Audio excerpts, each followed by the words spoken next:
When I was a kid, I loved cartoons, but anime was never something that was super available. Yeah, we'd have a couple episodes of Pokemon, Digimon, or Yu-Gi-Oh! If we woke up early enough on Saturday or Sunday mornings, and if you could somehow sneak past your mom, you might be able to stay up late enough to watch Dragon Ball Z or Gundam Seed. But even if you did manage to stay up that late, there was one anime that just stood out, being so different from everything else.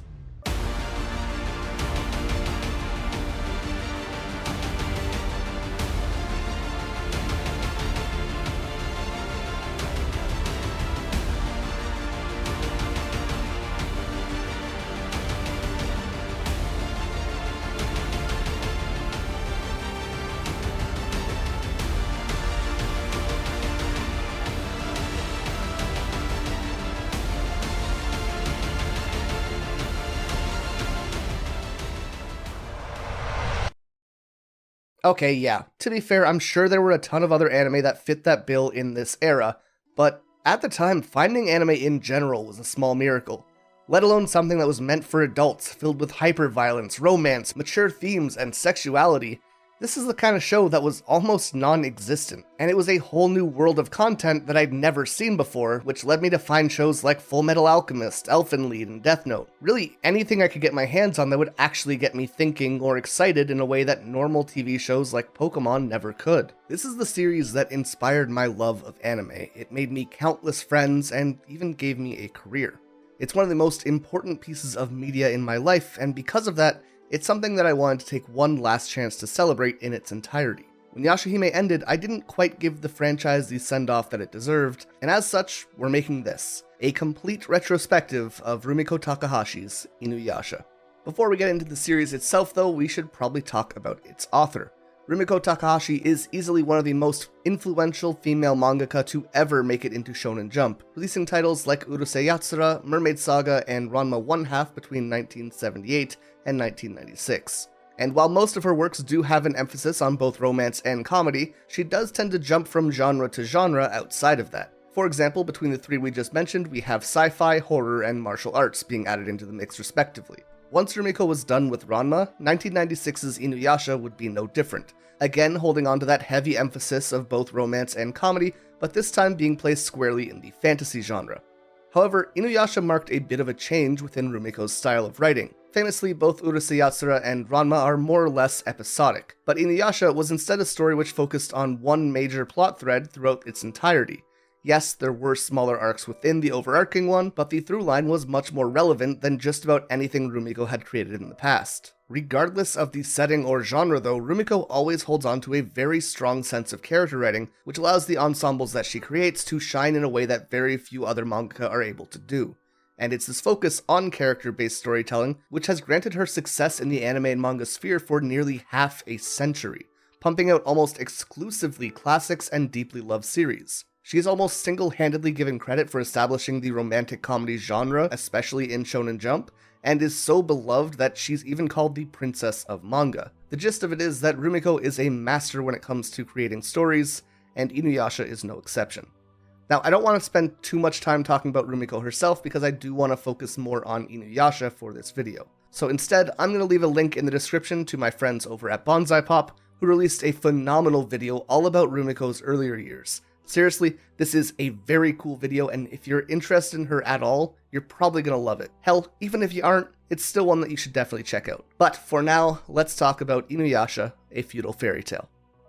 On November 13, 1996, issue 50 of Shogakukan's Weekly Shonen Sunday was released, and a new era would begin, having within it the first release of Inuyasha, a Feudal Fairy Tale, a series which would go on for over a decade until June 18th of 2008, and spanning more than 550 chapters over 56 volumes, selling over 50 million copies worldwide. While being released in Shonen Sunday in Japan, in North America the series would instead be licensed for English release by Viz Media, and given a fancy hyphen between Inu and Yasha, which would later be removed. The English release began in April of 1997, and would be released in chunks of 2 or 3 chapters at a time, until February of 2003 when they reached the 14th Japanese volume. And interestingly enough, this might have been some real-world foreshadowing for some of the issues that the anime would face in the future. Regardless, up until volume 37, The manga would also be flipped to be read left to right to match Western-style comic releases, but Viz would eventually choose to opt for the right-to-left unflipped version beginning in the 38th volume in July of 2009, and this would continue until the series was finished with its English release on January 11th of 2011. And just like with many of Rumiko's works, Inuyasha would quickly get an opportunity to become an animated series. The show would be picked up by Sunrise Inc., a studio founded in the early 70s, and specifically it would be produced by their Studio One, a studio famous for several installments of the Mobile Suit Gundam franchise, which is just about as much of a drastic change for setting as could be possible in contrast to Inuyasha. You know, futuristic space robot battles versus feudal-era demon combat.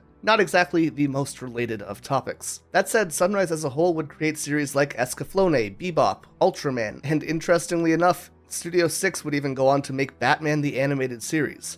The studio has and continues to make some of the most impactful and iconic anime of all time, and Inuyasha is no exception to that. The series began airing on Yomiuri TV in Japan on October 16th of 2000, and it came out beautifully. From backdrops and scenery which can be genuinely stunning to character designs that are absolutely classic, and animation which is fluid, exciting, and dynamic, the series has both a rugged sharpness to a lot of its actions while also offering this general nostalgic softness and warmth to it. Despite being released in 2000, there are very few anime that I can think of which are more emblematic of what 90s anime looked like, taking the best of shows like Yu Yu Hakusho and Cardcaptors and rolling them into one very finely polished product. And interestingly enough, this combination of very hard and soft design choices allowed Inuyasha to fit into a pretty unique niche for the time. Growing up, there was always shows that were clearly targeted at boys, like Dragon Ball Z, and shows which were clearly targeted at girls, like Sailor Moon. Yes, a lot of us dipped our toes in the other categories, but it wasn't exactly like I'd be going to school the next day talking about how I just watched the dopest episode of Sailor Moon, you know? At least, not if I didn't want to get beat up. The 90s was a fun time. But Inuyasha was different. It had hyper-violence, action, and gore that easily exceeded some of the shows that were targeted directly towards boys. But at the same time, it had this strong sense of romance, these cutesy, marketable animals, and emotional value that might have normally been targeted towards girls. Inuyasha sat in the exact center of this Venn diagram between shoujo and shonen demographics, while also offering adult themes and generally mature content. This was a show that everyone could watch, and as a result, it was a gateway into the world of anime for countless people. Beyond that, the series has some of the best music in any anime, as a result of the incredibly talented Kaoru Wada. You might have heard Wada's works if you've seen shows like Ninja Scroll, Princess Tutu, Samurai 7, or D. Gray Man, but I think Inuyasha is probably some of his best work, at least in my opinion. Specifically, the use of music to create atmosphere is masterful. You have songs like Naraku's theme, which is so creepy, slow, and unsettling. Kagome and Inuyasha's theme is this kind of music box song that is peaceful, hopeful, but also kind of has this deep sadness to it. Kikyo's theme is elegant and tragic, and Rin's theme has this playful and fun feeling which is simple and almost childlike. Longing, End of Memory, and so many other songs just have this power to change the air of the room that you're in when you play them. Now, I'm an absolute sucker for music in anime. I think when it's used properly, it can elevate a moment from just okay to something really great, or even from something great to being a scene that you will never forget. I mean, look at some of my favorite series, AxelBeats, Your Lie in April, Kill la Kill, and hell, even Naruto and One Piece. These are all shows that are masters of using music to elevate their stories, and the Inuyasha anime is filled with so many of these powerful songs that they really can sway the viewer into feeling just about anything they want at any time. On top of that, specifically the instruments being used in the main soundtrack all help to bolster that Japanese feudal fantasy setting. Wada primarily used instruments like the taiko drum, shamisen, biwa, koto, nokan, shinoboe, and had an especially heavy emphasis on the shakuhachi. By using these more traditional Japanese instruments, Wada manages to create a perfect atmosphere that felt completely natural and at home within the series. And all that is before even considering opening and ending themes, which the series is famous for, from artists like Do As Infinity, V6, and Boa, just to name a few, with Fukai Mori being the song so important to me that I even got an iconic shot tattooed onto my arm. And with all these factors combined, you begin to get this image of a series that has almost unlimited potential. A story and characters created by one of the most talented women to ever be a mangaka. Animation and illustration by some of the most experienced experts that the late 90s had to offer. Music that can only be described as masterful, all while being accessible to just about any and all viewers. I'm not saying that the series is perfect, trust me, there are plenty of problems with it and we will talk about them. But the show has just about everything that it could ask for going for it from the get-go. The only thing that could have made this anime better would be if the manga had been complete when it started airing, or at least if it had a more significant lead on the anime. But again, we can talk about that issue as it arises. For now, let's take a look at each season, what they do well, what they do poorly, and how characters change in the story. I think this is the best way to talk about the show as a whole, because we have over 200 episodes in this franchise, and talking about it generally just doesn't really make sense. So instead, breaking it up into these seasons should help us understand what the show was doing well and where it was failing as it went along. And of course, we gotta start with the first season. As I mentioned early on, I am currently rewatching the series with a friend, and there's something really great about the intro to the show. It's oftentimes the case now that in modern anime, people will give it one episode to kind of feel things out, and maybe if they're feeling generous, they might go for the 3-episode rule, and as a result, the industry has kind of picked up this habit of really cramming in as much as possible into the first 20 minutes in an attempt to hook as many people as possible. But let's be real, in most cases, that kind of backfires. A pace is set that doesn't fit the rest of the series, or worse, it forces the rest of the series to adjust and match the pace of the first episode. And in the worst case scenario, it has to skip things which the manga had time to actually flush out. Inuyasha, on the other hand, goes the opposite route, having 2 episodes dedicated to its introduction and giving time for everything to breathe. Right away, it jumps into action with Inuyasha trying to steal the Shikon Jewel, saying he'll use it to become a full demon, which is great because it establishes the main character's motives within the first 3 seconds of the show. We then see Kikyo using the last of her life to pin him to the sacred tree before being cremated with the jewel herself. This scene is easily one of the most iconic moments in the show, and while it is a great scene in its own right, it isn't until coming back to the series that I really appreciated it for all that it's worth. Both Kikyo and Inuyasha have been betrayed, lied to, and tricked by each other at this point, or at least so they think. And we obviously don't know about Naraku yet, we don't know about his role in what's happening, and we don't know why these two seem to hate each other so much at this moment. But even as Kikyo attacks Inuyasha, even as Inuyasha is pinned to the tree, the way they talk isn't just angry, there's this sadness to it. You can tell that neither of them want to be in the situation, and to some degree they both can't really believe it's happening. Now, I won't go into every moment of the show like this, of course, but I think that this scene, this first one that the show gives us, is pretty emblematic of Rumiko's writing in Inuyasha. There is always more depth to a scene if you're willing to look for it. Things build on previous moments to give characters real depth and emotion, but more importantly, everything from the first minute of the show points back to 2 things: Naraku and the Shikon Jewel. And as we meet other members of our core cast throughout the season, all of them have direct ties to these things in very deep, personal, and meaningful ways, which acts as a central point to the series. It's a powerful anchor that makes it so that no matter where the story takes us, there's still a clear goal and destination in mind. Well, except with Shippo, and Kirara's a cat, so she doesn't really need motivation for the most part, and those two are more or less mascots anyways. Plus, if you've been with the channel for a while, you know I'd consider Shippo to be Shippo. But regardless, the first episode continues as we meet Kagome, and she's pulled into the well by Mistress Centipede. Kagome, of course, uses the sacred jewel to fend off the demon, and when she emerges from the well, she finds herself 500 years in the past. As she looks for a way home, she comes face to face with the half-demon Inuyasha for the first time. And again, this moment, I think it's safe to say, lives rent-free in a lot of people's heads. But what's nice about it is that despite that very quick action scene that we started with, that more shonen-like moment, we followed up with this more shoujo-inspired romance scene. Like I said, the show has a bit of something for everyone, and it starts as early as the first few scenes in the series.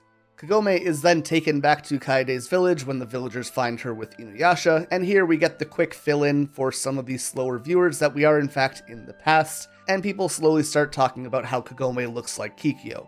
I'm going to kind of rapid fire here so we don't spend too much time on the first episodes, but Mr. Centipede shows up again, Kagome is chased out of the village, Inuyasha wakes up, confusing Kagome for Kikyo, all before Mr. Centipede rips the jewel out of Kagome. In order to save herself from Mr. Centipede, Kagome is forced to release Inuyasha. He splits the demon into 100 pieces very, very quickly, and we learn that Kagome is able to see the sacred jewel as a glowing light, but when she manages to get her hands on the jewel again, Inuyasha turns his attacks to her and tries to take it away. And all of this kind of comes to a close when Kaede puts the beads of subjugation on Inuyasha, which of course starts the famous trend of Kagome yelling "Sit Boy" 1,000,000 times in this series.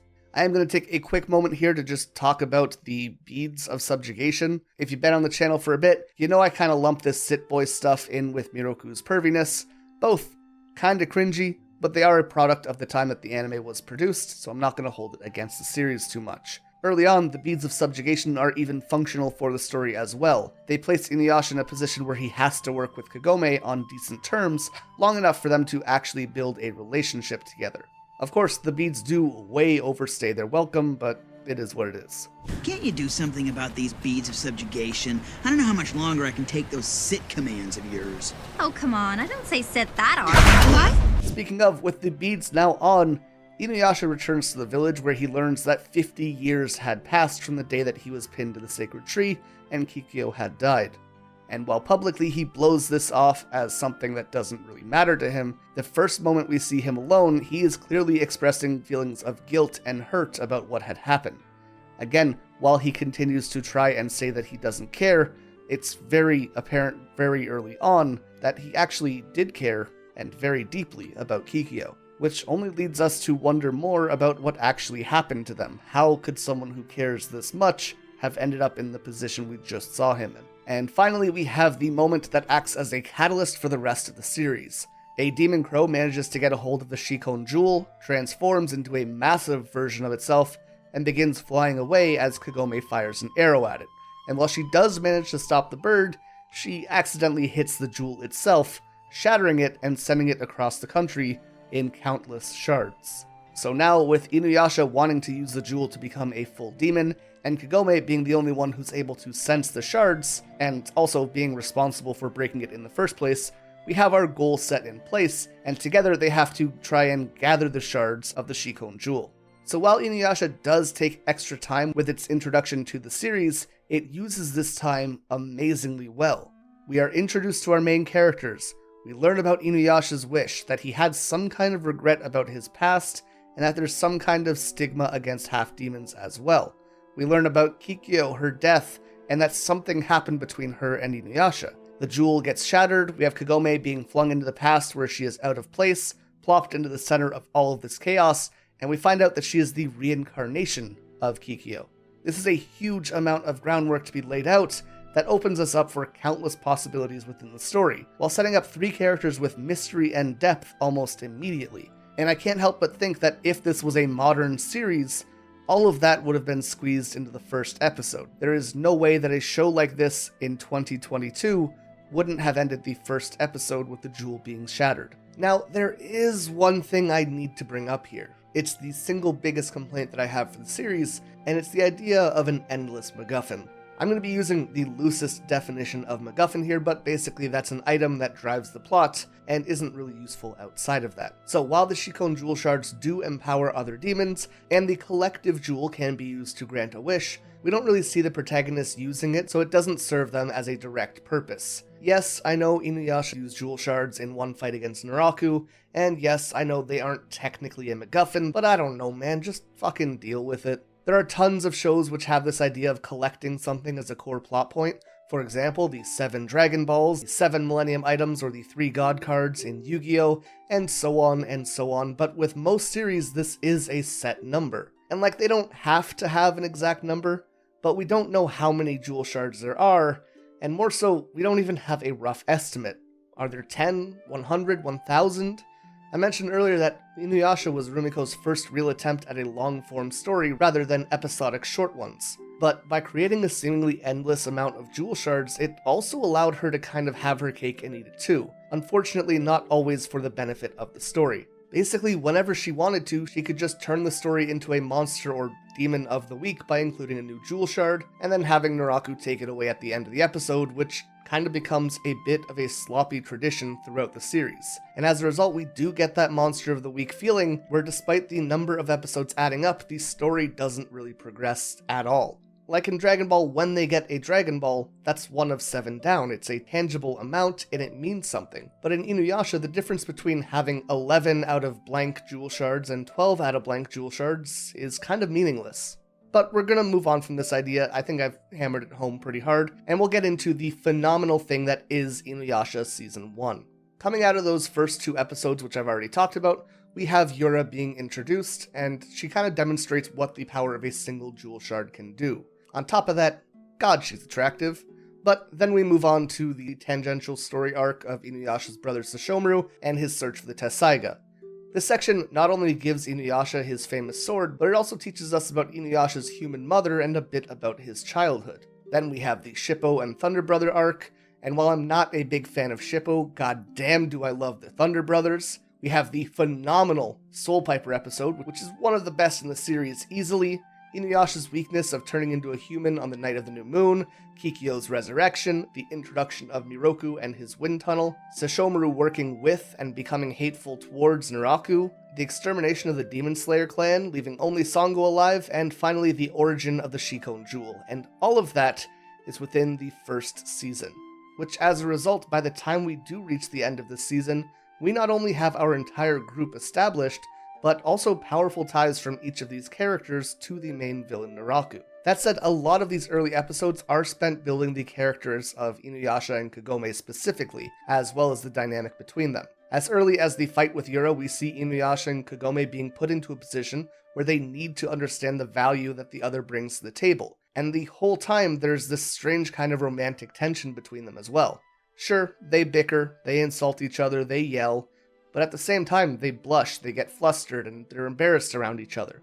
And at the core of all of that is the fact that Kagome is Kikyo's reincarnation. We don't have all of the puzzle pieces at first, but we do learn that Inuyasha and Kikyo were in love with each other, but from his perspective, suddenly he was betrayed with no explanation. Then he was bound to the tree for 50 years, and by the time that he wakes up, the girl he loved was already dead, and there's this new girl who kinda looks like her and houses her soul. And to him, that is very confusing, which is pretty fair. I mean, what are you supposed to feel in that situation? In some ways, Kikyo is still there, but is he supposed to be with her now that she's a different person? On top of that, what do you do with those feelings of guilt and betrayal that don't really apply to Kagome, but do apply to Kikyo's soul? And the answer to that starts kind of peeking its head around the time we get the Night of the New Moon. Inuyasha loses his demon energy and becomes fully human.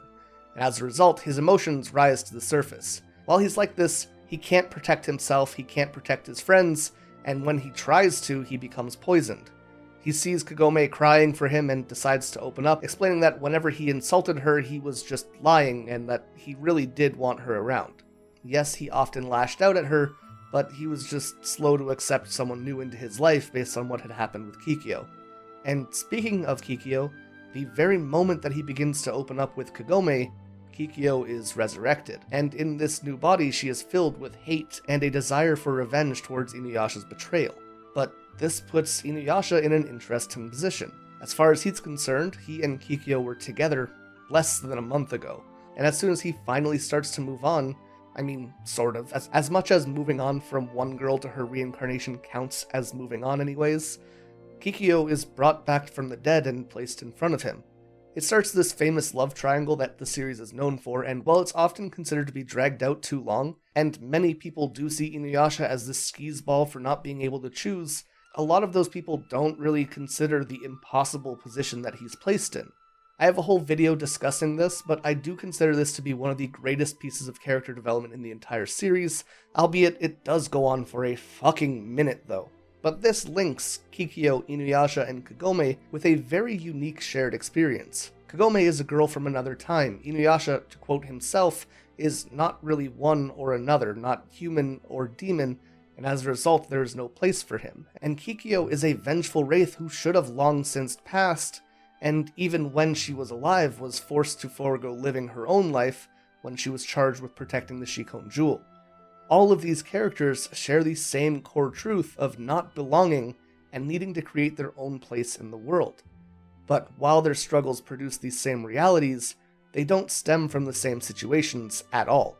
It's a very clever trick by Rumiko to create a powerful thematic tie between these characters, while at the same time building their own unique stories that make them distinct. It's the same thing that she does with tying the main cast to Naraku. He fooled Inuyasha and Kikyo, and if he hadn't, Kagome would have never journeyed to the past as Kikyo's reincarnation. He cursed Miroku's family with the wind tunnel, he massacred the demon slayers, and holds Kohaku captive.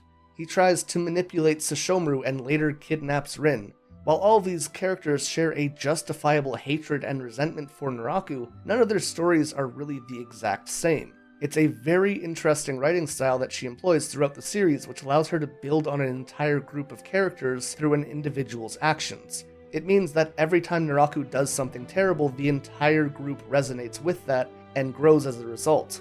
It means that whenever Inuyasha talks about growing up as an outcast between worlds, we as viewers also understand more about what it means to not belong, and as a result, we understand Kikyo and Kagome more. It's like a system where every layer overlaps each other, and it really does result in some of the best character writing in all of anime. And speaking of the characters, let's just take a moment to generally talk about the core cast here before moving on through the story.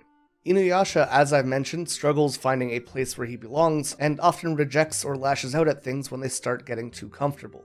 He's brash, quick to anger and to action, and he can kind of be an idiot from time to time, but despite his very rough exterior, he's probably one of the most caring characters in the show, even if he shows it in a very unconventional way. He's not so good with words, and he's easily embarrassed, so rather than saying that he cares, he'll instead go out of his way to show that he cares. And that's not just for Kagome. That stands for Miroku, Sango, Shippo, and even Sesshomaru on occasions. But the ultimate sign of Inuyasha's respect or care for someone is him choosing to rely on them, opening up and trusting them to support him, and to be there when he needs them. For example, he and Miroku often find themselves fucking around with each other, but at the same time, whenever Inuyasha needs support or whenever he needs someone to protect Kagome, he knows that Miroku will be there. And it's like that with all of the friends that he makes along the way. By far the most in-depth relationships that he builds, though, are with Kikyo and Kagome, since they do have that love triangle thing going on. But honestly, a vast majority of these relationships are filled with guilt, self-doubt, indecision, and it literally takes one of them dying for him to be able to choose. He also has a fairly unique set of relationships with his brother and Koga. Koga forms a secondary love triangle with Kagome, but we'll touch on that in the next season. And Sesshomaru has this obsession with getting the Tessaiga, the sword that their father left behind and which was inherited by Inuyasha. While he and Inuyasha aren't on great terms for the majority of the series, they do at least begin to align their goals as Naraku continues to piss off Sesshomaru more and more. Even in that case, though, they ultimately do earn each other's respects and rely on and have faith in each other. For example, while Sesshomaru would never say that Inuyasha is strong, he also expects him not to be defeated by anyone other than himself, and the same is true the other way. It's a very interesting rivalry where they both look down and also up to each other throughout the entirety of it. Kagome, for much of the early bits of the series, deals with being a fish out of water, obviously struggling to fit in with the new era that she finds herself in. Unfortunately, until Kagome learns how to use a bow and sacred arrows, we see quite a few arcs where the plot is, oh no, Kagome's been kidnapped by X-Demon, and now we have to save her. And absolutely, she is very important at several points for resolving different issues, unsealing the Tessaiga, crushing Yura's skull, etc., but that's often a mid to late arc thing, and it's kind of unfortunate how often she fills that damsel in distress role, especially early on in each individual arc. Kagome often acts as the heart of the group though. When she sees trouble, it's usually her who convinces Inuyasha to help out. In terms of the group as a whole, Kagome tends to have the purest relationship with each member, being genuine friends with both Sango and Miroku, acting as a big sister or caretaker for Shippo, and developing a romantic relationship with Inuyasha. I think out of all of her relationships throughout the show though, she has the most interesting dynamic with Kikyo. It's not super common that they find themselves together throughout the series, but just as Inuyasha is put in an interesting spot between Kikyo and Kagome, they each share that inverse circumstance with him. Kikyo died believing that she was betrayed by the man she loved and bound him to a tree, but when she revived, she learned that Naraku was the real culprit. so if he never interfered, they would likely be together. That didn't happen though, and now there's another girl in the picture, and that other girl is also kind of her, so where does that leave them? Is it right to interfere with the lives of the living? Kikyo is technically undead now, but Kagome herself is from another time, so neither of them belong. And if Kagome wants to be with Inuyasha, it would mean leaving her family behind. I'll be honest, I'm not the biggest fan of Kagome, but that's mostly because she tends to be kinda loud and immature. It's the same reason I don't like Koga. But that said, in terms of her story and her character arc, I love just about everything about it. And Kikyo herself is a pretty interesting case too. I often hear a lot of people talking about how they really dislike her, but in most cases, I would say that comes down to the same thing. Many fans watched Inuyasha when they were very young. To them, Kikyo is just this angry woman who shows up and hates everyone. And the nuance can easily be lost when younger people watch a show that's meant for a bit of an older audience. I mean, that's definitely why I hated Kikyo when I first watched. How could a 9-year-old really understand anything about this character? With Inuyasha, I can understand the idea of not fitting in. With Kagome, I had moved before, and could understand that being in a new place could be scary. With Sango and Miroku and even Shippo, I had lost friends and families in my life, and I could understand their sadness. But it wasn't until I grew up, I fell in love, I learned how easy it is for misunderstandings to ruin something, and I felt what it was like for someone to come between your relationship and not find out until much later. Kikyo isn't really a character that you can just understand. She's one you need to be able to empathize with, and watching through Inuyasha again, having experienced all of those things for myself, she easily went from one of the characters that I liked the least to probably my second favorite in the series. And throughout my experience making this channel, I think that she's the character who my opinion of has changed the most by far. Shippo, on the other hand, is a character who my opinion of has not shifted an inch. He's the first addition that Inuyasha and Kagome pick up, and I'm generally not the biggest fan of him. This is for a couple reasons. Firstly, he is super whiny. And secondly, he's not quite connected to the overarching plot in the same way that the other characters are. And yes, I know he's whiny because he's a kid, but I also find kids very annoying, so at least I'm consistent. As for him being disconnected, Shippo joins the group after the Thunder Brothers kill his dad by using the power given to them by the Shikon Jewel. And as a result, when Inuyasha kills the Thunder Brothers, he kind of avenges Shippo's dad. Now you could say that the evil of the Shikon Jewel does become a major antagonist throughout the series at the very end, but that's kind of a stretch. Shippo doesn't know that at the time. He is not really tied to Naraku outside of the idea of Naraku hurting his friends. And honestly, that is enough reason on its own, but it's just less personal than the relationships other characters have with Naraku.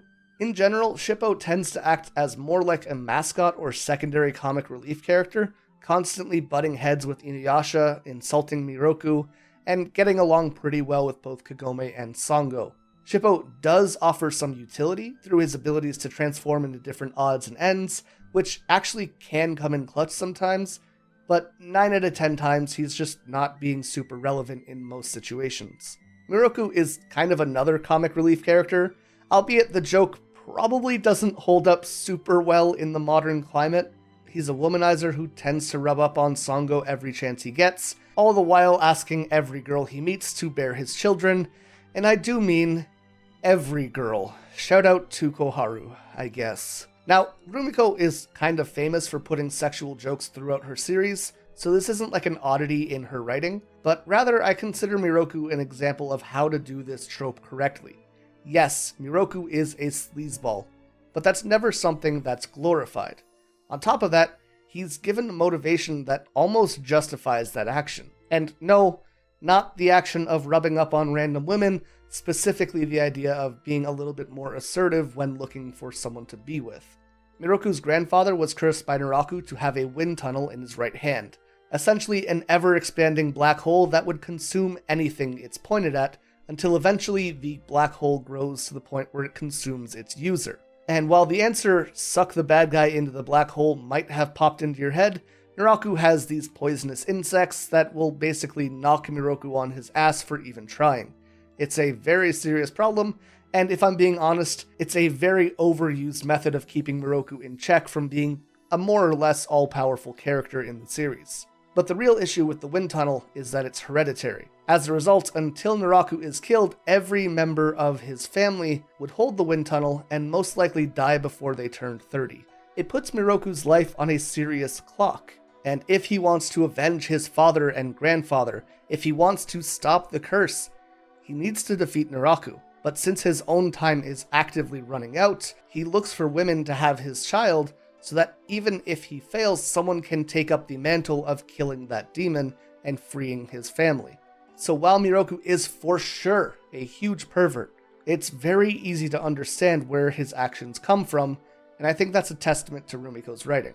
What's also important for his character, though, is that it doesn't stop there. Miroku tends to, ironically enough, kind of be a moral compass for the group. He's a monk who's well-read and who easily has the most emotional maturity out of our core cast. He kind of reminds me of the idea of having a big brother who's a fuckboy, but at the same time, if you go to him for advice, he'll be very serious and heartfelt. What I like about Miroku is that he isn't just a flat character where perviness for comedic effect is his only trait, which is something you see a lot more in modern anime characters like Mineta, but instead he has depth, he has value, he offers his found family something of worth, and balancing all of that is just one of the many examples of how talented Rumiko really is as a writer. And Songo is our last addition to the group, and let me just get this out of the way.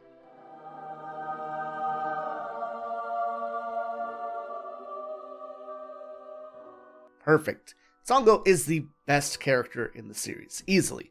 Even in her first appearance, you just have this badass demon slayer walking up, and with one throw of her giant boomerang, she destroys this enormous centipede demon and retrieves its jewel shard, then immediately swapping out of her armor and revealing this elegant and fun girl. Much like Miroku, Songo is all about the balance.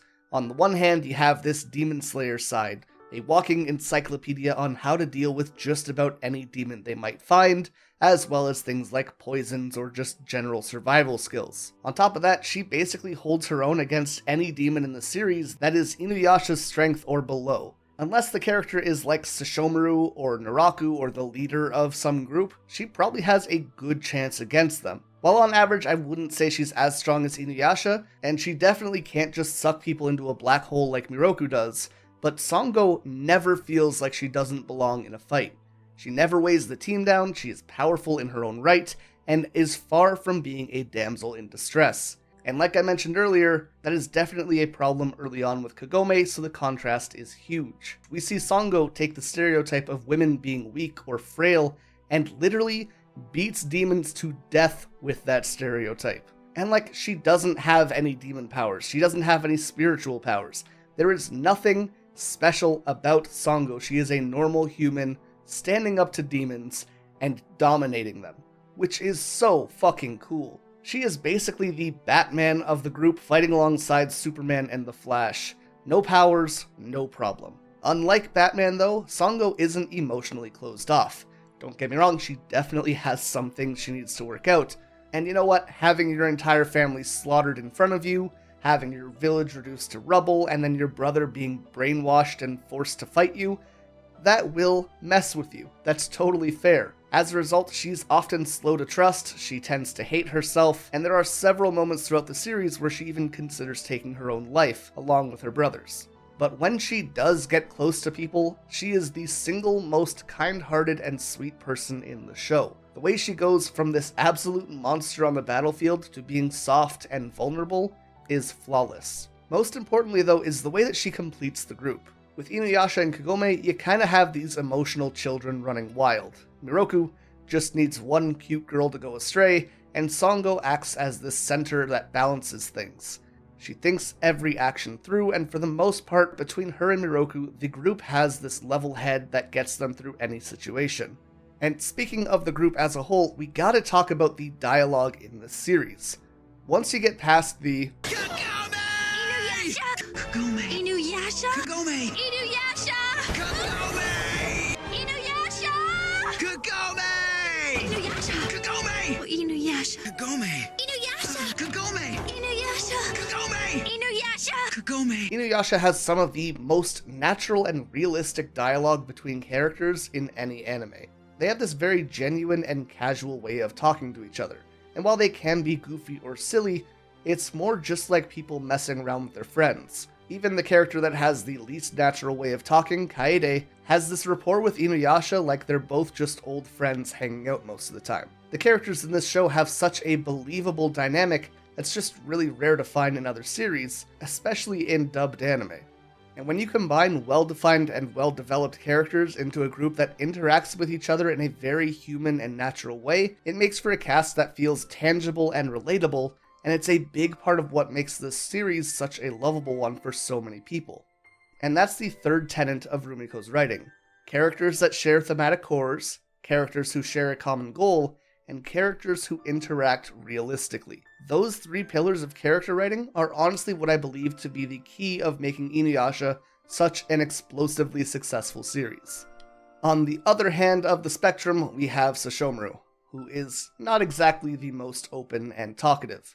I've mentioned layering characters several times, but Sesshomaru and Inuyasha have this super interesting dynamic together. And I guess you could kind of fit Naraku into this category as well. While Inuyasha has this feeling of never belonging and is often unsure of himself, at least privately, publicly he acts like he's king of the world.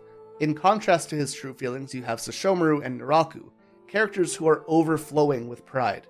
There is never a situation that Sesshomaru is in that he doesn't feel like he belongs in because he goes where he pleases. And in Naraku's case, he wants to destroy the world because no one belongs. And it's pretty interesting to see how the three of them interact with the world. To Sesshomaru though, strength is everything, and as he sees himself as the strongest, it isn't so much about him belonging or not belonging, it's more a matter of who is worthy to be in his presence. He wouldn't ever want to be accepted by others because to him, everyone else is below him and not worth a second thought. The only people that he seeks some kind of affirmation from are his parents, and more specifically it tends to be from his father Toga, who he even set as a personal target that he wanted to overcome. It's kind of hard to tell exactly how he feels about his mom because neither of them are very expressive, but they do obviously care about each other on some level, even if she shit talks the entire time she's on screen. Back to his dad though, Toga would go on to leave Sesshomaru's mother and meet Izayoi, who is Inuyasha's mother. He fell in love and would eventually give his life to protect her and their newborn son, Inuyasha. This would leave Sesshomaru without closure and confused as to why his father would sacrifice himself for a human and a half-demon. And this became even worse when Sesshomaru was given the healing sword Tenseiga as opposed to the devastatingly powerful Tessaiga, which was left for Inuyasha. Sesshomaru would feel slighted by this decision, and for much of his early arc, he is trying to get the Tessaiga despite not even being able to use it due to the seal that had been placed on it. This anger towards Inuyasha would lead him to working with Naraku for a short time, until he realized that Naraku was just trying to manipulate him. And if there's one thing that someone filled with pride hates more than their dad giving away a sword, it's probably being made a fool of. And this ties Sesshomaru into the role of both rival to Inuyasha and someone who shares a common enemy with him. And we'll come back to Sesshomaru later once we get introduced to Rin, but for now, let's talk about the big bad himself, Naraku. Naraku was originally a thief named Onigumo, the kind of evil guy that other evil guys stop and say, "Oh dang, that's an evil guy." We find out much later that he had hired a group of bandits to try and steal the Shikon Jewel from Kikyo, but Inuyasha got in the way and killed most of that group. A survivor named Rasetsu wanted revenge on Onigumo for having his men walk into a death trap, so he found the place that Onigumo was staying at and blew it up. This severely burned Onigumo and sent him flying down a cliff, where he was eventually found by the priestess Kikyo. However, he was in such rough condition that he was unable to move or even speak. But after some time of being cared for by Kikyo, he eventually did regain his ability to speak, allowing him to say such charming lines as, "For once I should like to see her apprehensive and frightened. That would bring me true pleasure." So I guess you could say he was a bit of a romantic. Onigumo wanted two things. Firstly, he wanted the Shikon Jewel, but more specifically, he wanted to taint it, turn it black, and fill it with evil. And secondly, he wanted Kikyo, but with a body that was unable to move, and with Kikyo already being involved with Inuyasha, he was facing an uphill battle at best. So he made a deal. Onigumo would feed his body to a massive swarm of demons and fuse with them. But in exchange for his body, he would gain a new half-demon form, which he could use to get with Kikyo. On top of that, the demons also wanted the jewel, so it seemed like a win-win. But as one of the core philosophies in this series, wishes and deals with the devil will never go unpunished. And I'll be talking a lot about the philosophy stuff later in the series, but I do have an entire video on this specific topic if you're interested in it after this video. So, Onigumo sells his body, and together, he and the demons form the half-demon Naraku, where the body itself is primarily composed of the demons, but within it, you could still find Onigumo's heart and soul. And we see it pretty often in the series where Onigumo's heart actually manages to stop Naraku from taking action against Kikyo. Despite making up a minority of this new form, he holds quite a bit of power over it. And as such, the demons took control quickly after fusing, locking Onigumo deep within themselves and attacking Kikyo so that this heart would never have a motivation to take control or restrict them.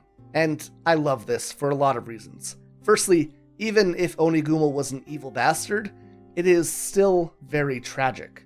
Giving everything you have for a chance at your wish, only to be tricked and held captive for 50 years, is quite a lot. And secondly, sealed for 50 years. Hey, I think I've heard that one before. His actions lead to both Inuyasha and himself being sealed away, neither being able to be with Kikyo. And God, do I love it when powerful reflected parallels are set up between the hero and the villain. Another example of this is how we see both of them being half-demons, with Inuyasha having a set night of weakness, whereas Naraku gets to choose his. Again, both of them love Kikyo, both of them want to make a wish on the jewel to become a full demon. The comparisons between these two characters go on, and I love that it's set up that way. Finally, Naraku's role in the story is not one where he's a powerful fighter. Yes, he is decently strong, but without jewel shards, I probably wouldn't say that he's any stronger than Inuyasha. I mean, even later when he has jewel shards, you could see him fighting Sesshomaru, and despite swallowing Sesshomaru whole, the lad just doesn't flinch and he's completely unworried. Not to mention, while he does have the jewel shards, he almost never wins a fight if he actually sticks it out. Naraku isn't a fighter, and his abilities like miasma, making puppets, creating incarnations, setting up barriers, they're all built to keep people away from himself while he manipulates things from the shadows. He is a Machiavellian puppeteer, and how fitting is it that his birth into the world was pulling the strings of Onigumo. Not just that, but later we find out that he himself was being manipulated by the Shikon Jewel. Naraku might actually be one of my favorite villains in fiction, and while I acknowledge that battling him does drag on quite a bit too long, and that's more of a complaint for the series in general, I wouldn't really hold that against the character, he's just this savagely twisted person who wants to control and destroy everything he can. He himself is a miasma that poisons every life that he touches, and fuck is that good. Now, early on, Naraku also dresses up as a baboon, and this is something that never gets explained throughout the entire series, which might stand out as strange to many viewers, especially since he just later drops it altogether. And while I don't have a 100% sure this is why kind of reason to supply you, I do think I know why at least. While in the West we typically associate cats and dogs as rivals, in Japan, dogs are also believed to feud with monkeys. So it wouldn't really need to be explained in the series, as where it was created, it would be a cultural norm for a dog like Inuyasha to rival a man dressed as a baboon. Again, not a confirmed thing as far as I know, but based on how characters in the series are created, as well as the mythology and history that goes into them, in general, I think this is pretty likely. And finally, the last character that I want to talk about that we meet in Season 1 is the most important one in the series, Kirara. And we love Kirara in this house. She's a good girl. But seriously, she does kind of segue into what I consider to be one of the coolest parts of Inuyasha, and that is the yokai and mythological inspirations. In general, this show is a celebration of Japanese history, which is pretty fitting for the feudal era setting. Now, obviously there are no time-traveling girls in feudal Japan. Obviously there are no actual demons. But the people of this era did believe in things like spirits and yokai and all that good stuff. And just in the first season, we see Inuyasha and Inugami, Yura, who is based on an old folk tale about a golden comb, Shippo, the kitsune, Kirara, the nekomata, Mistress Centipede, who's an omukade, the Unmother, and later Muso are both based on the Noperobo. The Thunder Brothers are heavily inspired by Fujin and Raijin. Shibugarasu comes from the Yadagarasu, and so on and so on. I have videos on all of these, but I love that there's so much history and myth sewn into the fabric of the series from the very beginning. Now, overall, I think the first season of Inuyasha is a masterpiece, but if I had to give one complaint, it would be that it goes on exactly one episode too long. We end season 1 on May 21st of 2001, with episode 27, or chapter 100. This episode is all about the gang looking for Naraku's castle, but instead stopping to fight off a water demon who has stolen a trident belonging to the true water deity. And yeah, the episode is fun, it has decent action, Sango officially joins the group, which is why it ends on this episode, and it has one of the best lines in the entire series. You're so beautiful, but so tiny. It would be a first for me, but I'm certainly willing to give it a try. Try what? Nothing. But the episode previous is one of my favorite episodes that Inuyasha has to offer in general, and I think that it's one of the most important episodes. And Sango really could have joined then and there if they needed to end on that note. Episode 26 opens with everyone giving proper burials to Sango's village, and as a thank you and show of respect, she takes them to Midoriko's cave. Motherfucking Midoriko, the strongest priestess to ever live, the woman who created the Shikon Jewel, and the true origin point for everything that happens in this series. We learn about how a man loved her and sold his soul to an amalgamation of demons to be with her, how they fused and that demon attacked Midoriko.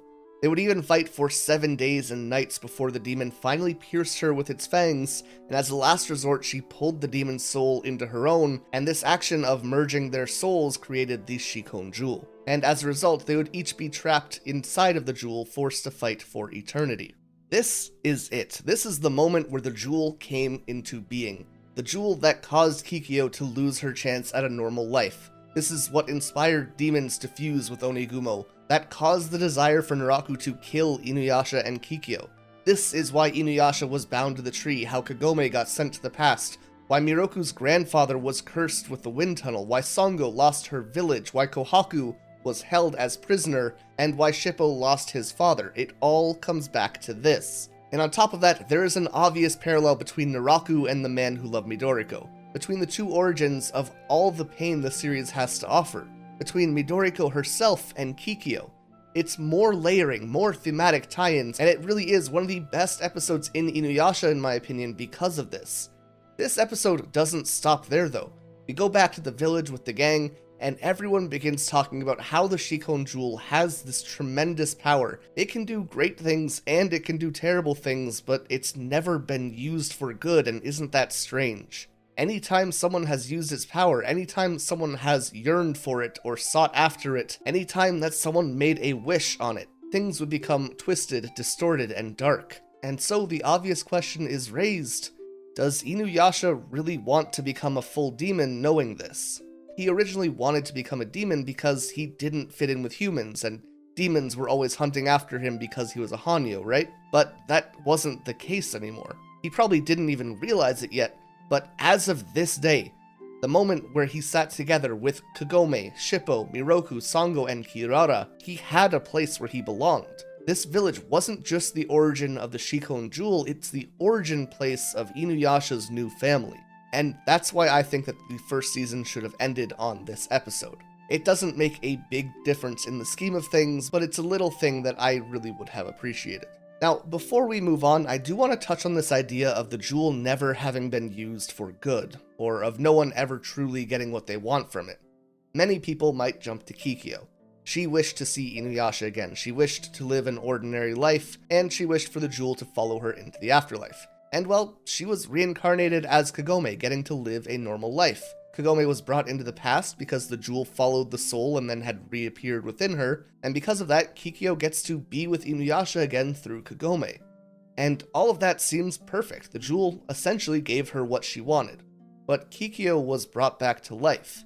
And while the jewel itself didn't do that, Kikyo's wishes were still destroyed and tattered when she was resurrected. And as such, it seems clear that there is no escape from the costs of making a wish on the Shikon Jewel. Okay, with the introduction of the main cast, our villain, and the story of the Shikon Jewel, we can finally move on to the second season, which is just as much a banger as the first. The season goes from episodes 28 to 54, ending on December 10th, 2001, and covering up to chapter 192 in the manga. This section adds, what's the most politically correct way to say this? A lot of really fucking dope shit. One of the most popular episodes in the series, episode 31, Jinenji Kind Yet Sad, has Inuyasha and Kagome crossing paths with a half-demon who is tormented by villagers because he looks like a monster. Despite how he looks though, Jinenji is an absolute jelly bean. He wouldn't hurt a fly. But eventually when a demon attacks, he needs to protect both his mother and the rest of the villagers. Inuyasha is there and could help, but interestingly, he refuses, instead leaving Jinenji to find his own strength to protect what matters to him. To Inuyasha, this is something that half-demons need to be able to do. The world will always be unfair to them, people will always judge them, demons will always target them, and as a result, they always need to be able to stand up for themselves. And it's very clear from the outset that Jinenji is the mirror of Inuyasha. The Inuyasha we know is very rough on the surface, but he wasn't always like this. Instead, when we see him as a child, he was coddled by his mother, he loved her, he was vulnerable, he was open, and he was kind.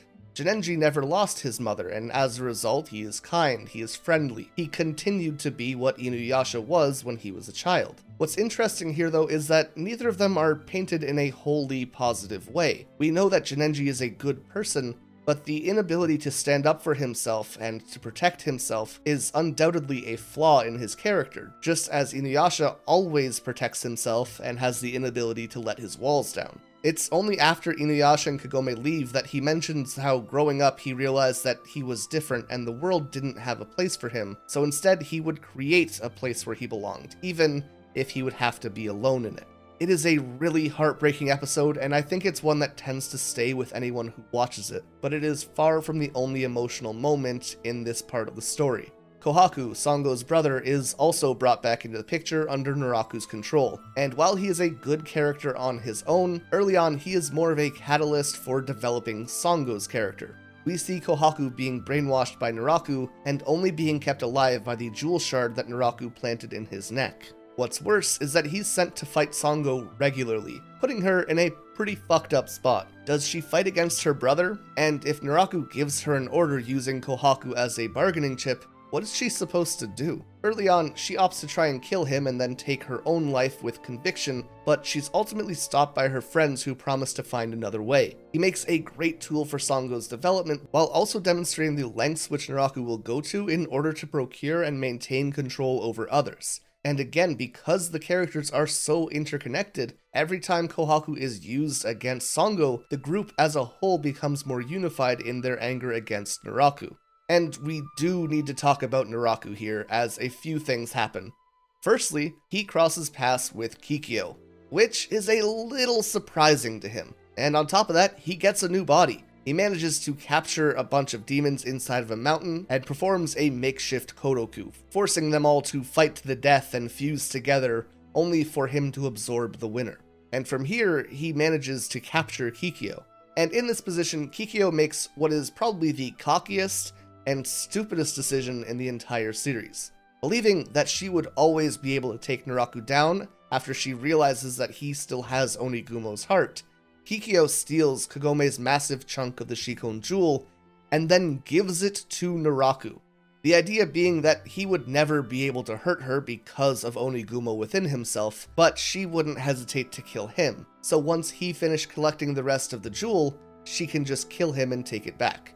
Which in theory, sure, but even best case scenario, this is a incredibly risky plan. And as we see almost immediately, it turns out that giving a big chunk of a cursed wishing stone that allows him to become more powerful and gain new abilities is a pretty bad idea. Go figure. And with this new chunk of the Shikon jewel in his possession, Naraku is now able to create incarnations, a blight against the rest of the group for the majority of the series going forward.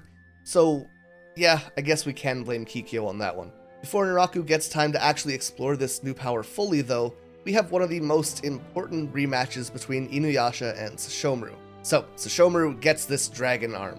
The two of them fight over proper ownership of the sword, and in this fight, Inuyasha manages to pull off the Wind Scar. And this would have absolutely devastated Sesshomaru, but at the last second, his, quote, useless sword reacts, and instead the Tenseiga whisks him away to a nearby forest where he can heal, saving his life in the process. And while he's healing, he begins to be visited by a girl who takes an interest in the resting demon. She starts bringing him food and water and tries to help him out as best as she can, but Sesshomaru rejects all of it, saying that a demon has no need for human food. And even so, she keeps putting the effort in and tries to help him. One day, she visits covered in scrapes and bruises from the villagers beating her up for taking food, and for the first time, Sesshomaru takes a small interest and asks what happened. But obviously not because he cares or anything, Baka.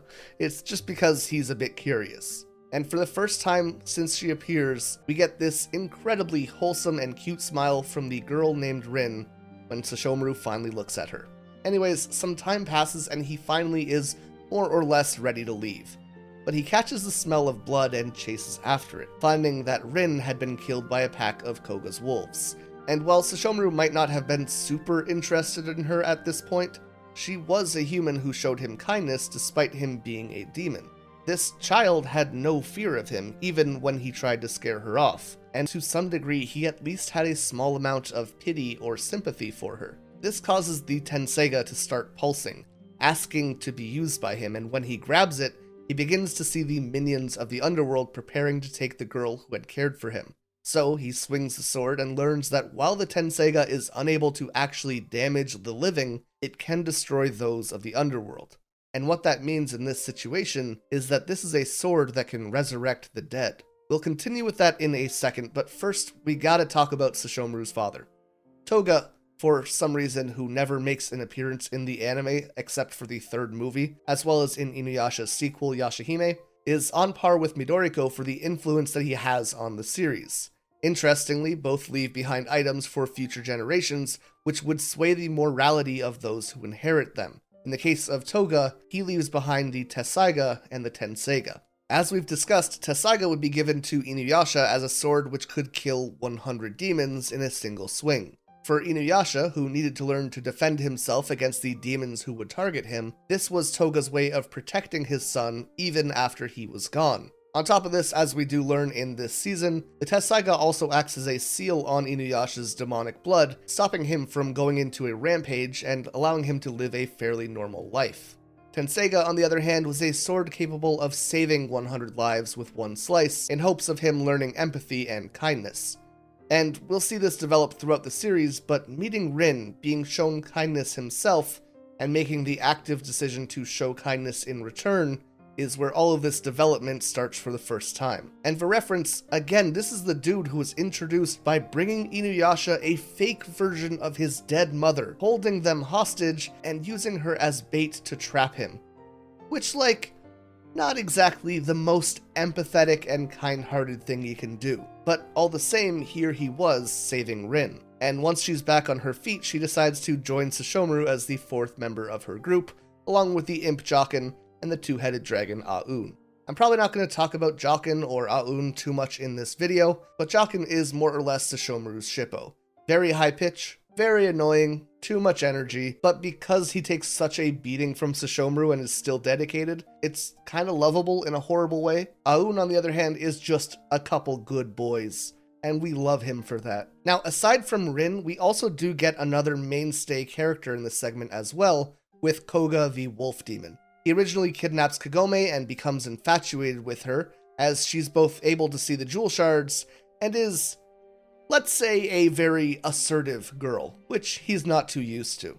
As I mentioned earlier, Koga in general is a character I'm not crazy about. Like Kagome, he's pretty loud a lot of the time, his rivalry with Inuyasha can be kind of fun, and he's by far not the worst character in the series.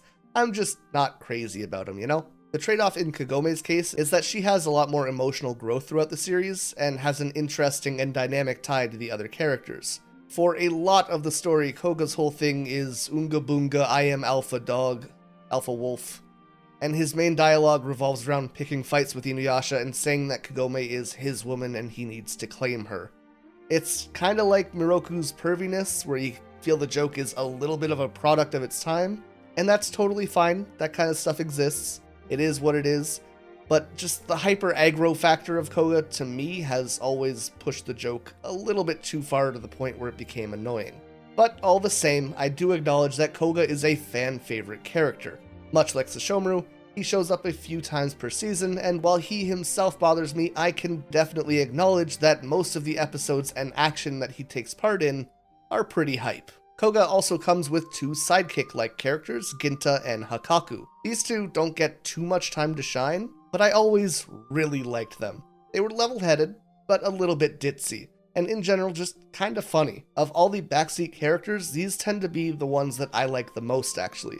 Not because they offer a lot to the story, but because they pretty seamlessly fit into any scene that they find themselves in as just fun, good guys who are used to lighten the mood. And while we are on the topic of Koga, I do want to bring up something that just never really gets brought to the forefront, and it's always been a bit of a complaint of mine about his character in regards with Sesshomaru, and that's that Koga's wolves are the ones who killed Rin, and Sesshomaru has never had a conversation or altercation about this with him. We do get an episode later where the whole point of the episode is this altercation's about to happen, and then they meet up and just kind of like go their own way like there's no issue. And I mean, Sesshomaru is a pretty proud guy. He cares for Rin a lot. Why wouldn't he be angry with Koga for killing her? He wouldn't even have to like try and kill Koga, but I would want him to be kind of disgusted with him in the same way he is with Inuyasha, you know? I don't know. I just think that this is a dynamic that could have been explored a little bit more, and that would have been really interesting for people who like these two characters quite a bit. Either way, Koga is now in the picture, and we need him to be tied to Naraku, so naturally that's the purpose of his mini-arc, specifically through the introduction of the Wind Sorceress Kagura, the first of Naraku's incarnations that we meet, and the literal embodiment of his desire to control the world around him. The desire to take freedom and hold it in the palm of his hand.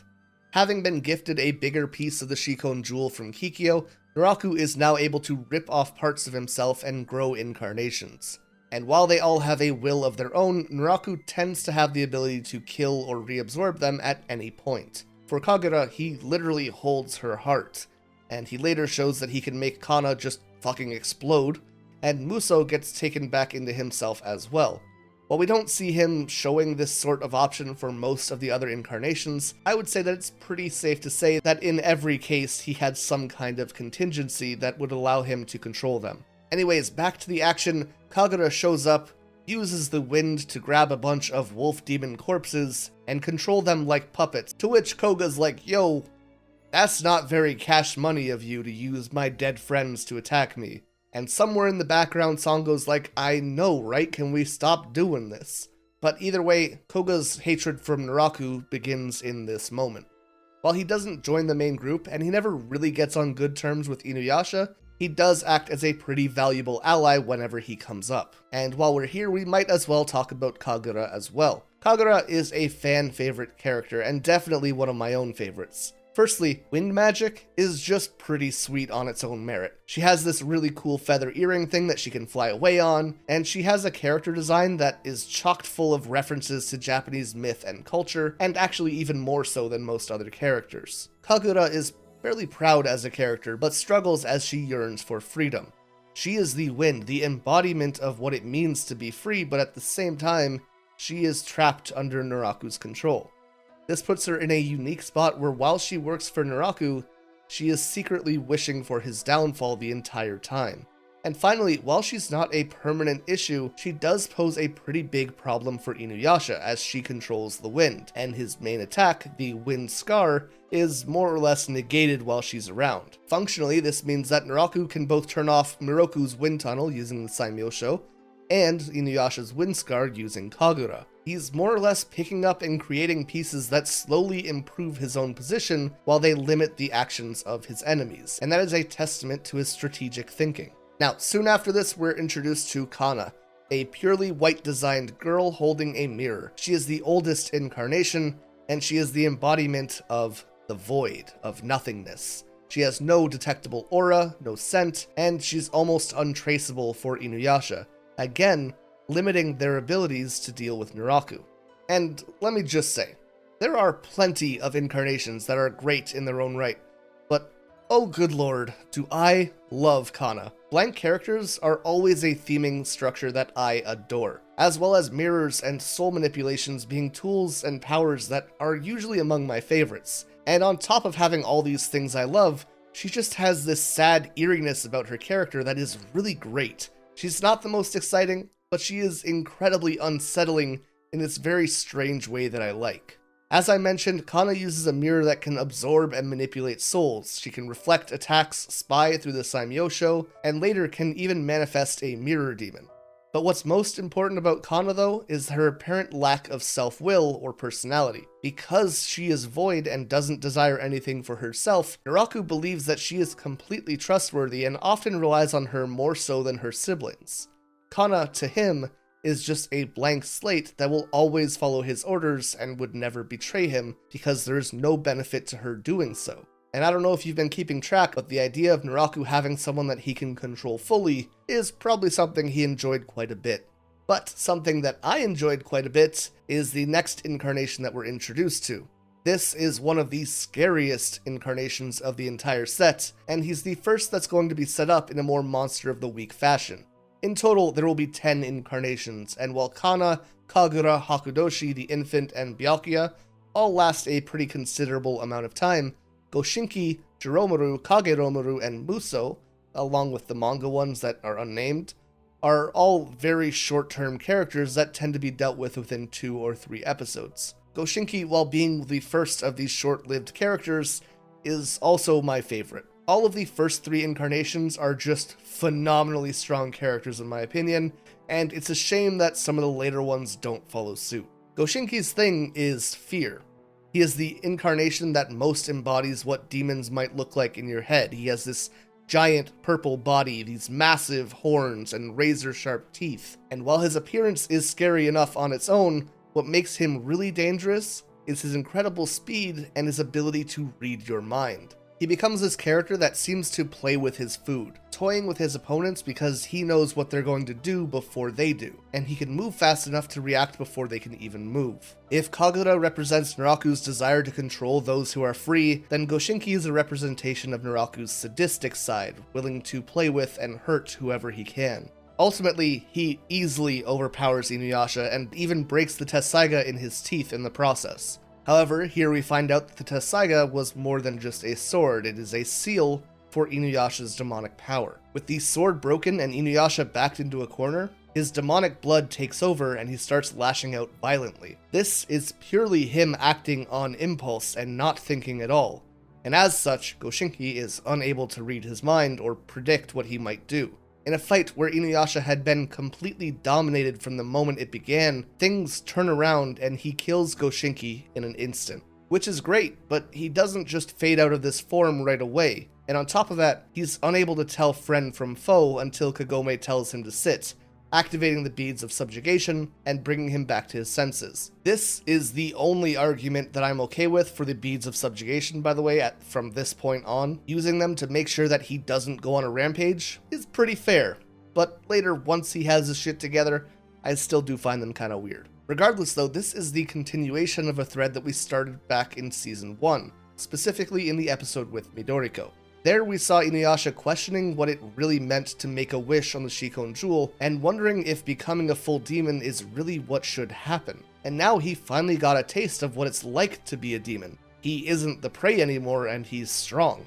Like, really strong. But just like turning human makes him more vulnerable and open, becoming fully demon takes away his rationality and his morality. He doesn't get to stay who he is. We're going to come back to this at the end of the season, but first we do need to round out Goshinki's story. Goshinki isn't just a marker for Inuyasha's personal growth. He's also a shift for Sesshomaru as well. When Sesshomaru learns about a demon who broke the Tessaiga, he seeks the demon out, reviving Goshinki's head with the Tenseiga, and then looking for the blacksmith Kaijimbo so that he can use Goshinki's fangs to create a new sword, which might be able to overpower his brothers. I didn't really mention Totosai earlier, but he's the blacksmith who turned Toga's fang into the Tessaiga and the Tenseiga. He is a phenomenal comic relief character who is selfish, senile, and cowardly, but he's also a vast well of wisdom when it comes to the sword that he created. As well, he acts as a pseudo-mentor for both Inuyasha and Sesshomaru at different points of the story. He recognizes what Toga wanted for each of them, and what they need to do to grow both in terms of strength and as people. And most importantly, he has a flying ox named Momo, and we love him. Now you're probably wondering at this point, Axel, Do you just love every flying animal in this series? And no, Shippo can fly. But the rest of them, yes. I might as well also bring up Myoga here as well. This is a flea who serves Toga similar to Totosai, and again, he's more of a comic relief character who also offers wisdom and information whenever he's around. Myoga and Totosai are honestly essentially the same character with very small twists on their quirks. However, Myoga doesn't have a pet ox, and obviously loses some points for that.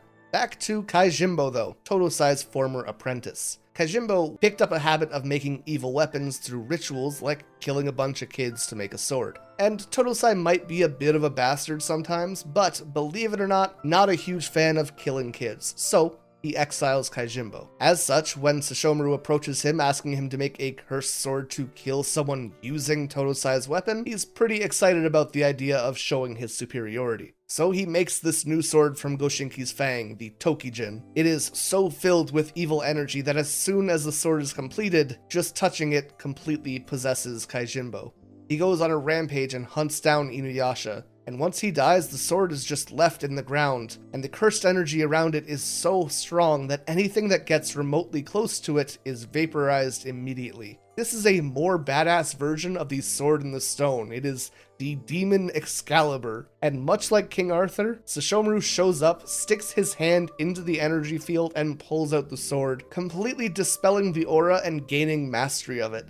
And now that I got those points down, I think I might be misremembering the King Arthur story. Tokijin, though, is a pretty badass sword in its own right. It shoots energy needles, its slashes launch waves that cut through things, and in general, it's just real strong. Once this fight is resolved, though, we can move away from Goshinki's plot thread forever, and we're introduced to the final two incarnations of the season, with Joromaru and Kageromaru.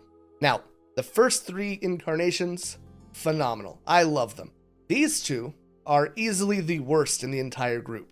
Joromaru is this kind of blank void like Kana, but takes a much more active and aggressive role, which to me is less interesting. What makes Kana so cool is that she is both present and not present. It's this cold and empty trait that's extremely unique and portrayed with this uneasy purity. But with Joromaru, it's just anger and unga bunga.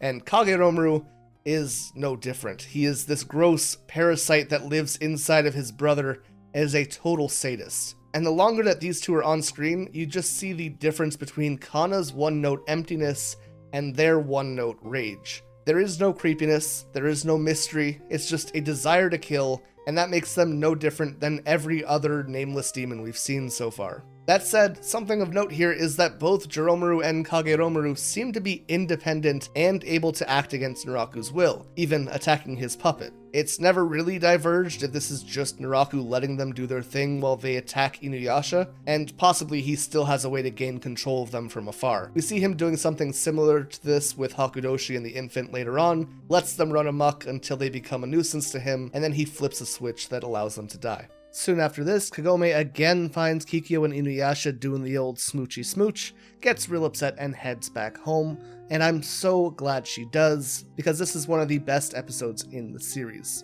Because while she's home, Kagome takes time to think about her feelings towards Inuyasha, and has an extremely heartfelt conversation with her mother that makes it one of the most genuine and emotionally impactful episodes that the series has to offer.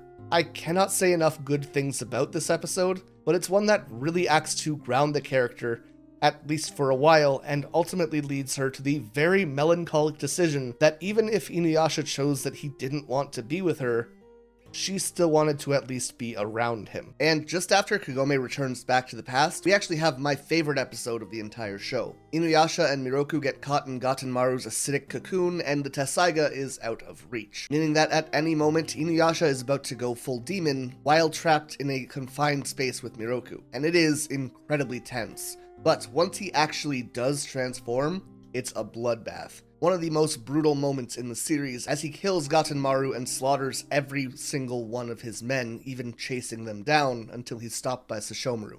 And we actually get a pretty unique fight between Sesshomaru and Inuyasha here. By all means, Inuyasha should be stronger than normal, he's transformed after all. But this time is probably the easiest win that Sesshomaru ever takes on him. He describes Inuyasha as being a wild animal and that there would be no point in even killing him in this form. Here, Inuyasha is just like Jiromaru and Kageromaru. He's bloodthirsty, violent, and that's about it for his character. While not thinking and acting on impulse had allowed him to kill Goshinki, here it's proving to remove anything of value to who he is.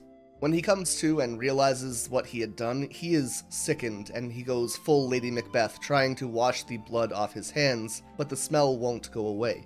It is a pretty hard scene to watch. He is emotionally devastated and he knows that if Sesshomaru hadn't stopped him, he might have killed every one of his friends too. But at the same time, this is exactly what he had been searching for his entire life. He wanted to be a full demon, he wanted to be strong enough to kill those who had hunted him like Gatenmaru, and he wanted to not feel bad about being excluded from humanity. This is that dream brought to life, and he hates it. It wasn't anything like he had hoped for, and now he's lost. It is a phenomenal episode, an absolute banger, and it hits you like a ton of bricks. From here, he goes on to fight Ryukotse, the demon his father had fought who left him with the wounds that he would die from. The fight is pretty damn cool, but its real purpose is teaching Inuyasha the backlash wave, as well as giving him access to using the wind scar whenever he wants, which both allow him to challenge and even defeat demons who completely outrank him. The backlash wave specifically uses the enemy's energy against them, which meant that just about any demon was now fair game for the most part. And with that, we come to the end of Season 2. We learn that Naraku was a Hanyo, we see him get a new body and half the jewel, we meet 5 incarnations, kill 3 of them, huge character growth for Inuyasha through his demon form, as well as bringing in the question of what he really wants. Kagome is faced with the reality of Inuyasha's heart, Sango has to fight her brother, Sesshomaru meets Rin and gets the Tokijin, and there's just a fuckload of stuff that happens in a very short bit of episodes. Yes, there are a ton of really great things that happen later in the series. We get Bonkotsu in the Band of 7, the Tessaiga evolutions, more incarnations, yada yada yada, but if I'm being honest, when I think of why I love this series, the first 2 seasons are Inuyasha to me. The emotional weight, character growth, the close ties to Naraku, great action, Kikyo's revival and its implications, the early Sesshomaru rivalry, and the fact that almost everything we do has to do with the main plot. There is so much to love in this section of the anime, and there are so many of the best and most iconic episodes that the show has to offer, with very few bad or wasted episodes. Like just in the first 50 episodes, we had Inuyasha versus Sesshomaru at his father's tomb, the Soul Piper, Kikyo's resurrection, Kikyo trying to live a peaceful life and failing, her and Inuyasha kissing as Kagome watches, all of the banger character introductions, the Thunder Brothers, Demon Inuyasha vs Goshinki, Inuyasha's regrets and moral quandary, Midoriko, Yura, Jinenji, Human Inuyasha, Rin's introduction, Kagura, Kana, the Kodoku, the Tokijin, Kagome's talks with her mom. Like, holy fuck, there are so many top tier episodes. And when you compare them to the bad ones, or at least the ones that I'm not excited to watch, you have like the Toad Prince episode and the Water God episode, and that's actually it. Scrubbing through the first 2 seasons, those are the only 2 episodes I don't like, and I think that's insane. Do you know how rare it is to have 52 high-quality episodes out of 54 like that? The entirety of these 2 seasons is just so pure and tight and top tier that it's no wonder so many people latched onto the series. Now, unfortunately, I do think that this is about as good as the series gets, though. It doesn't become bad at any point, but it definitely falls off from this high standard that it set for itself. Yes, it's still enjoyable, but a problem slowly starts to creep into the series that dilutes it, and you definitely feel it starting here. Season 2, like I mentioned, ended on December 10th of 2001. It covered up to the first 192 chapters of the manga, so we are keeping up at about the pace of 4 chapters per episode on average. But the anime was released 4 years after the manga had started, and it was moving 4 times as fast, and an entire year had passed. So, for those bad at math, by the end of that first year of anime, they had caught up to where the manga was when it started, leaving only about 50 chapters left unanimated when Season 3 began airing. By the end of Season 3, rather than moving another 100 chapters like they had in the first 2 seasons, they only moved 30. and by the end of episode 82, we would reach only chapter 224. And slower pacing wasn't the only effect of narrowing the gap of the manga. We also started seeing filler popping up more and more. Throughout the entirety of the first 2 seasons, there is next to no filler content. And the only episode that really has any is episode 26, which focused on Midoriko's backstory. And even in that episode, it's mostly canon. But on the other hand, season 3 would see 9 fully filler episodes, 3 mixed filler, and 2 episodes which were canon to the anime but not to the manga, making 14 of the 28 episodes in the season being anime only in some way or another.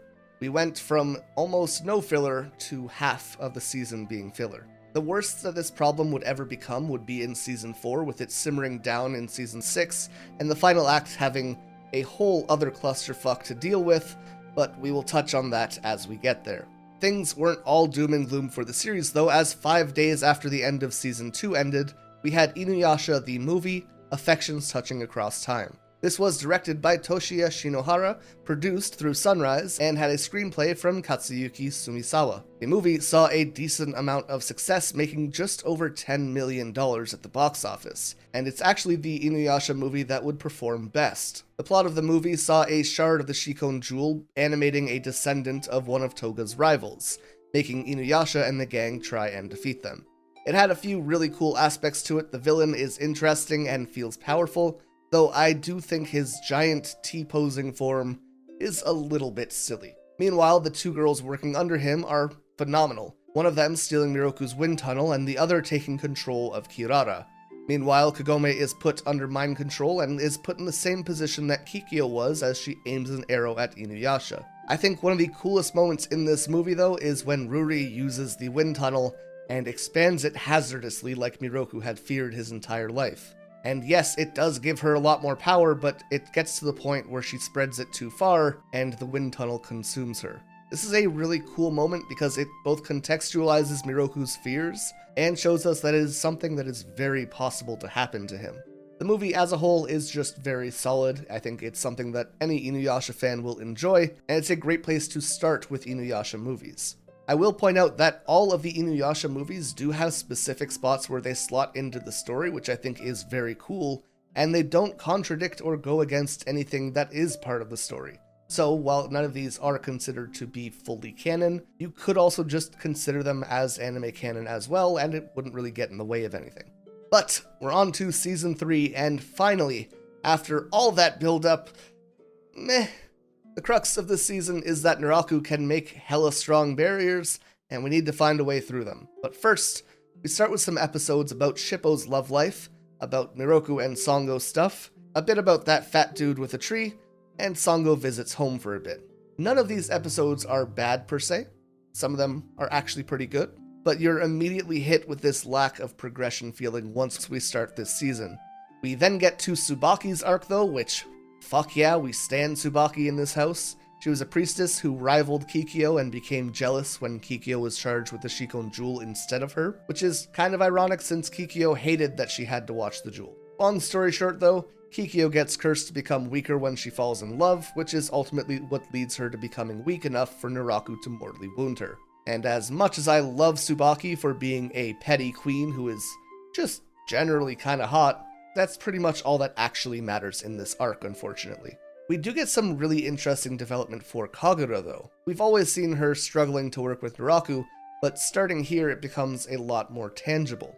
We see Kagura finding out about Inuyasha's Night of Weakness, and rather than telling Naraku, she instead thinks about how Inuyasha and Sesshomaru might be her path to freedom, so she keeps it secret. This is reinforced when she returns to Naraku, and he threatens her, saying that he can kill her whenever he wants. Basically, this is Naraku trying to show off his control and ensure that Kagura knows she can never betray him. She is trapped.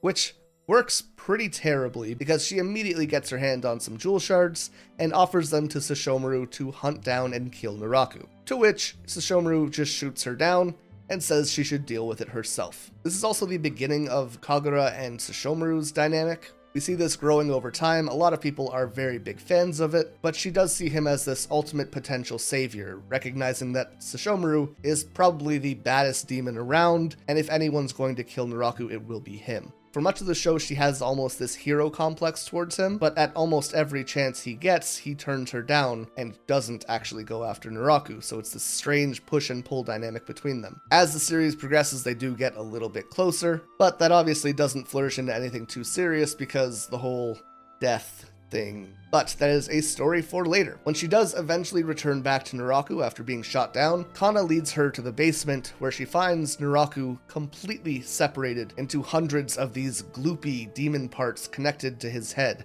It is terrifying, it is disgusting, and it's as close to a horror as Inuyasha ever gets. And it's all made worse when he grabs her with these tendrils and reminds her that she is no different than these clumps of himself spread around the room, and that at any time he can reabsorb her, which is just horrifying. To Kagura, this is worse than death, and again her mind wanders to Inuyasha and Sesshomaru, hoping that one of them will eventually free her. And while that episode was particularly dark, we do lighten things up as we get a fan-favorite filler episode, being one of the many that are dedicated to Shippo's love life. This time focusing on the younger sister of the Thunder Brothers, Soten, and I know a lot of people love these episodes, but I genuinely just could not give a single fuck about a child's love life. So, moving on to Muso. Unlike Kagura, who was threatened to be reabsorbed into Naraku, Muso was actually ejected from him. Naraku realized that his human heart, or more specifically the remnants of Onigumo's heart, were still present and that it was stopping him from being able to take action against Kikyo, which is not great considering her ultimate plan is to kill him. So he decides to basically just kick Onigumo out of himself through the incarnation Muso. Muso's episodes are honestly pretty solid. He suffers from amnesia and basically only remembers that he loves to kill people, but now with the new trick of stealing faces, which is fun. Kagura takes an interest in him as he is able to act freely from Naraku's control, and she's hoping to learn how he can do it, not realizing that it's more about Naraku not wanting him around than it is him doing something to actively make himself free. However, Naraku's mind is changed pretty quickly as he finds out that his half-demon body is deteriorating and mutating out of control. Onigumo acted as a kind of core that glued all of his parts together, and without him, his body wouldn't hold up. This leads him to hunt Muso down and reabsorb him, being forced to acknowledge and consider the human part of himself again. While Muso himself didn't have long-term ramifications for the series, he does act as a warning or an example of what is in store for Kagura. There's this idea of him having everything that she wants, and a hope that she can attain it through him. Again, she's making someone else her own salvation. If she can get help from X person, then she can be free. But in the end, Naraku still absorbs him, and it's like Kagura's dreams were crushed right in front of her, which, when we skip to the final act, is pretty much exactly how she dies. Naraku puts everything that she wants in front of her. She gets her freedom, only to be killed moments later. And speaking of Naraku's pesky patterns, we still have that issue of him being able to create barriers that stop Inuyasha and the gang from reaching him. So we get to one of my favorite mini arcs as we see Inuyasha learning to cut through barriers and acquiring the Red Tessaiga. This arc reaffirms that all half-demon dads are in fact DILFs as we meet Shiori, who is a character a lot of people really like, and we have Inuyasha standing up for a half-demon who is weaker than he is, which is something that I always really appreciate seeing. The discrimination that Inuyasha faces because he's a Hanyo are pretty core issues for his character, so episodes like this one or the one with Jinenji are always super impactful because it's always incredibly clear that he sees himself in these other Hanyo and he's trying his best to help them in ways which will genuinely be good for them. For example, he doesn't just slay the demon who shows up at Jinenji's place, he helps Jinenji learn to stand up for himself instead, because a Hanyo needs to be able to do that, or they will quickly become food for bigger demons. All the same though, Inuyasha gets his Red Tessaiga, which is the first real upgrade for the weapon after its reforging, and this kind of acts as a launching point for all of the new abilities the sword will pick up in the future. This one specifically will allow him to shred through just about any barrier,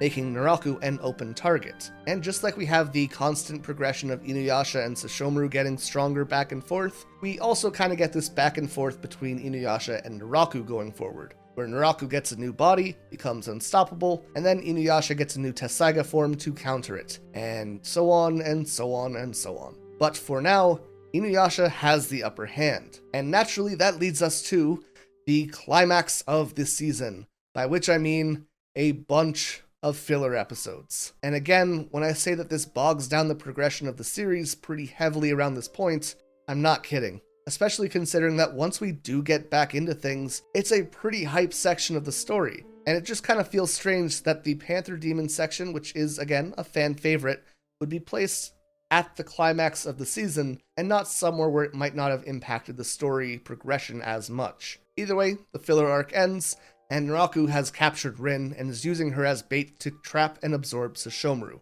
And I've always loved this fight for a specific moment. Naraku coils himself around Sesshomaru, he's about to absorb him, and Sesshomaru just does not care. He doesn't even react to being swallowed, and he just kind of goes, I guess this is my life now. He does the same thing against Magatsuhi later, and really any other time he's in danger, he just shrugs and goes, dang, guess we're here now. But at the last second, Inuyasha shows up and manages to cut through Naraku's barrier, pretty significantly injuring him. Sesshomaru manages to get free, and together, they beat Naraku pretty easily. But as always, Naraku does manage to get away, despite being almost torn to shreds at this point. This section of the story also connects Rin and Kohaku, as he's essentially the guard for her once she's captured. They begin a bit of a friendship here, but all the same to Sesshomaru, he seems kind of responsible for Rin's confinement. So after Naraku is gone, Sesshomaru actually gets a chance to kill Kohaku, but chooses not to. Something which is pretty out of character for this supposedly heartless demon. Again, showing how far he's grown and how Rin is affecting his view on the world around him. With the last episode of the season, we get a chunk of review, Kagome spending some time in the modern era, and of course, Inuyasha walking around her house with no clothes on. In seriousness, it's not a terrible episode. There's a lot of memes that come from it, but again, it's just this trend of ending seasons on very strange notes that Inuyasha tends to have. The season in general fits that vibe pretty well though. There's a lot of great and iconic moments, but they're spread out around so much filler.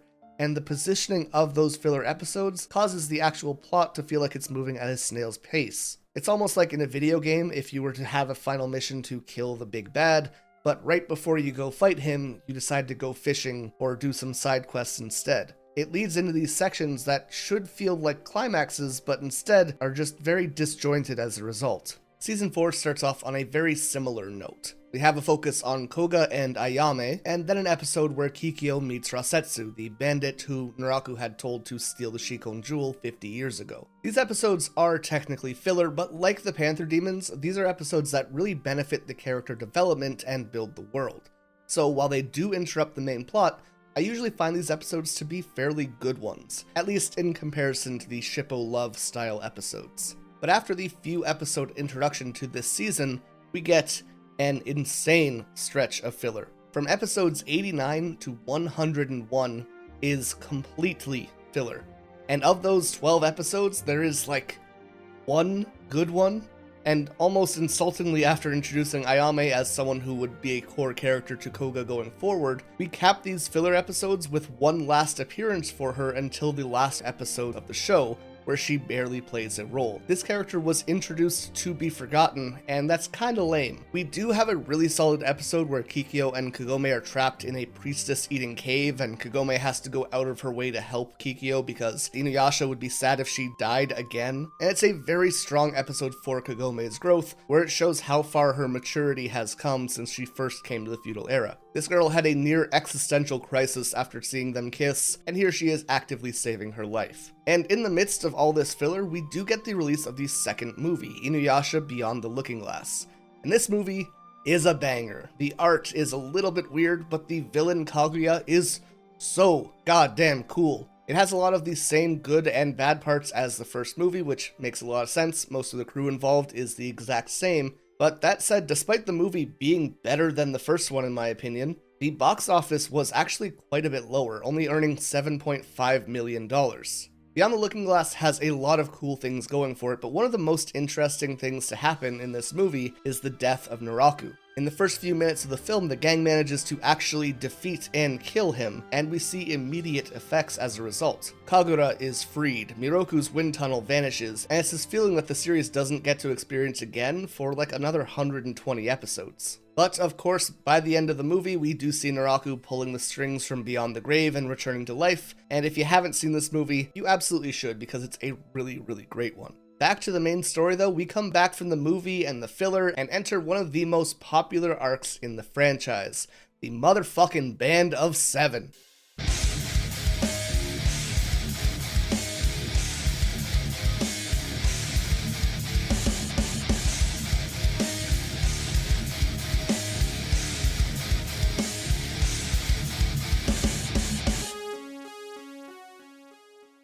And when I say that this is a popular arc, I mostly mean that people will cream their pants over Bonkotsu, Jakotsu, and Suikotsu. The basic plot for this arc is that Naraku needs time to build himself a new body, so he revives these 7 mercenaries who rivaled entire armies, each of them being extremely interesting and unique characters that add a lot to the plot. Well, 5 out of 7 anyways, but let's talk about these guys from worst to best, just so we get a good feeling for the arc. First off is Mukotsu, the Poison Master, and his personality? Full-on rapist, you know? Basically, he poisons Kagome so that she can't move and plans to marry her, and a bit more, and there's not really any redeemable qualities for this guy. And like, don't get me wrong, you can have a well-written character who is purely evil. You can even make them do some really gross or terrible things, and I could still like them as a character if there's enough thought put into the rest of who they are, and they offer some kind of dichotomy that makes them interesting for the series. Look at characters like Light, Father, Hisoka, or even just Naraku. All of these characters are fucked up, but they have a range to them. They offer philosophical or moral dilemmas that make them unique, or offer something very distinct for their stories. But Mukotsu is just a weird, poisony incel. Luckily, Sesshomaru shows up pretty quickly. Mukotsu tries to poison him, and Sesshomaru basically says, "You know poison is my whole thing, right?" and immediately kills him. Kyokotsu kind of suffers from the same flaws. He's not nearly as bad as a character, but he is similarly flat. He's just a big dude who likes to eat people, and that's kinda it, and like Mukotsu, he's killed pretty quickly. Ginkotsu is like a Sengoku-era cyborg, I guess. He turned into a tank midway through the arc, and while I'm not the biggest fan of him, he definitely stands out as unique. Basically, if you're looking for Inuyasha to fight someone with saw blades, flamethrowers, missiles, and more, Ginkotsu has you covered. But characters who don't talk tend not to stand out very much, so while inoffensive, he doesn't bring a ton of personality to the table. The top 4 are all much more dynamic and valuable to the story. Renkotsu is like if Naraku was bad at scheming. He's always making plans and he's willing to betray his friends for their jewel shards. Renkotsu is supposed to be the smart member of the group, and he's also their pseudo-engineer, making Ginkotsu's tank body and using pyrotechnics and cannons. Interestingly though, Renkotsu was the only member to not trust Naraku, so he at least has a somewhat good judge of character. What I like about Renkotsu though is his role with Bonkotsu. We see Renkotsu taking his friend's jewel shards and planning to use them to kill Bonkotsu for his. He even has this plan to keep Bonkotsu from using his weapon Banryu to even the odds.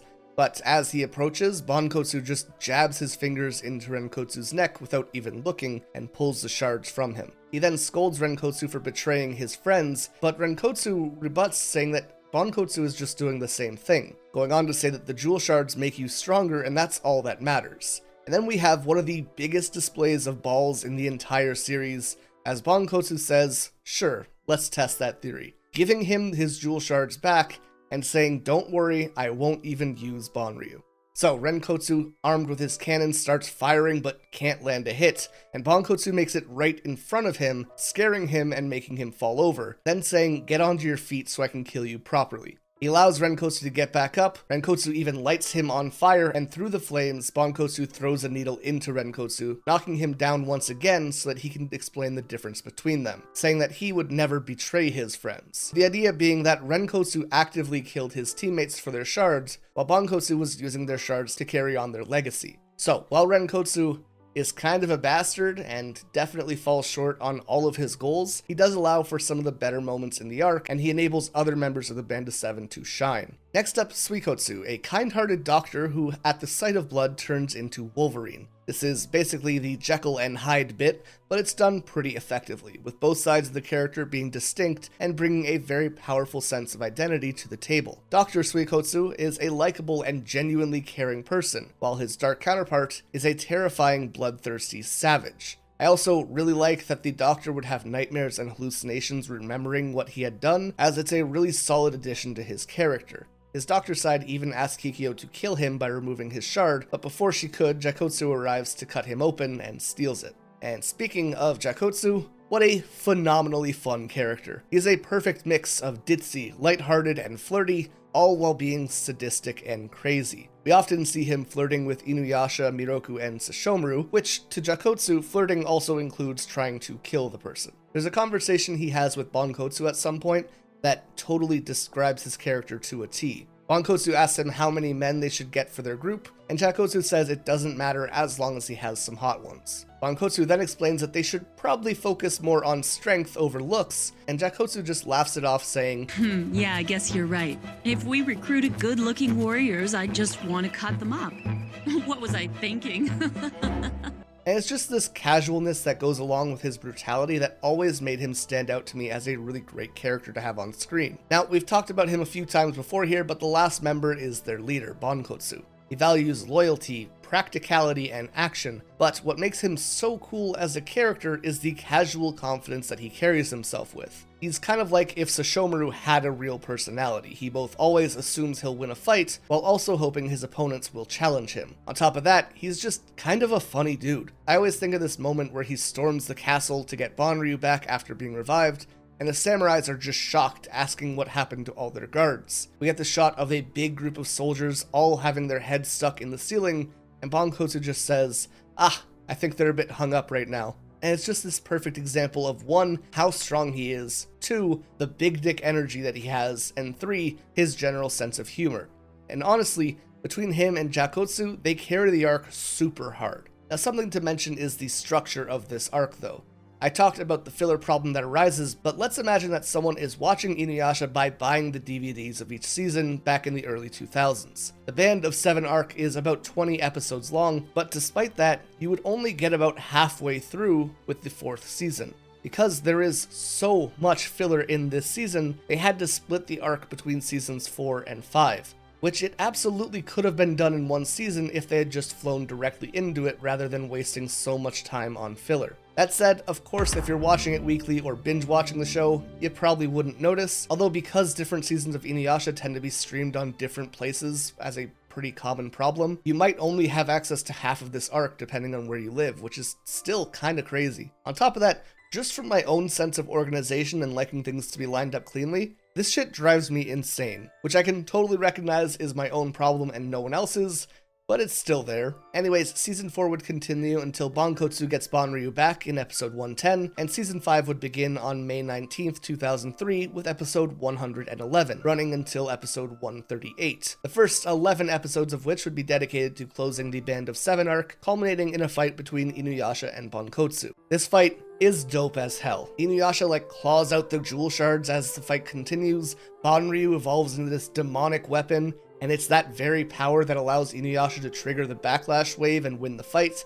It is tense, it has great hand-to-hand combat and sword fighting, plenty of witty quips, and it just has everything that you might want from an Inuyasha fight. The arc itself also has a chunk of stuff to do with Kikyo and Sesshomaru both being more active characters than they have been in the past, but more importantly, Naraku has just been chilling in the background, hidden behind a spiritual barrier that sealed off Mount Hakure. Well, chillin' might be a bit of an understatement. He's actually been setting up his next evolution, separating his heart from his body and leaving him effectively immortal with no weaknesses. Not only that, he's now free from Onigumo's limitation and manages to kill Kikyo. I mean, at least he does what he believes kill Kikyo, but it's more about him taking the action and actually being able to follow it through.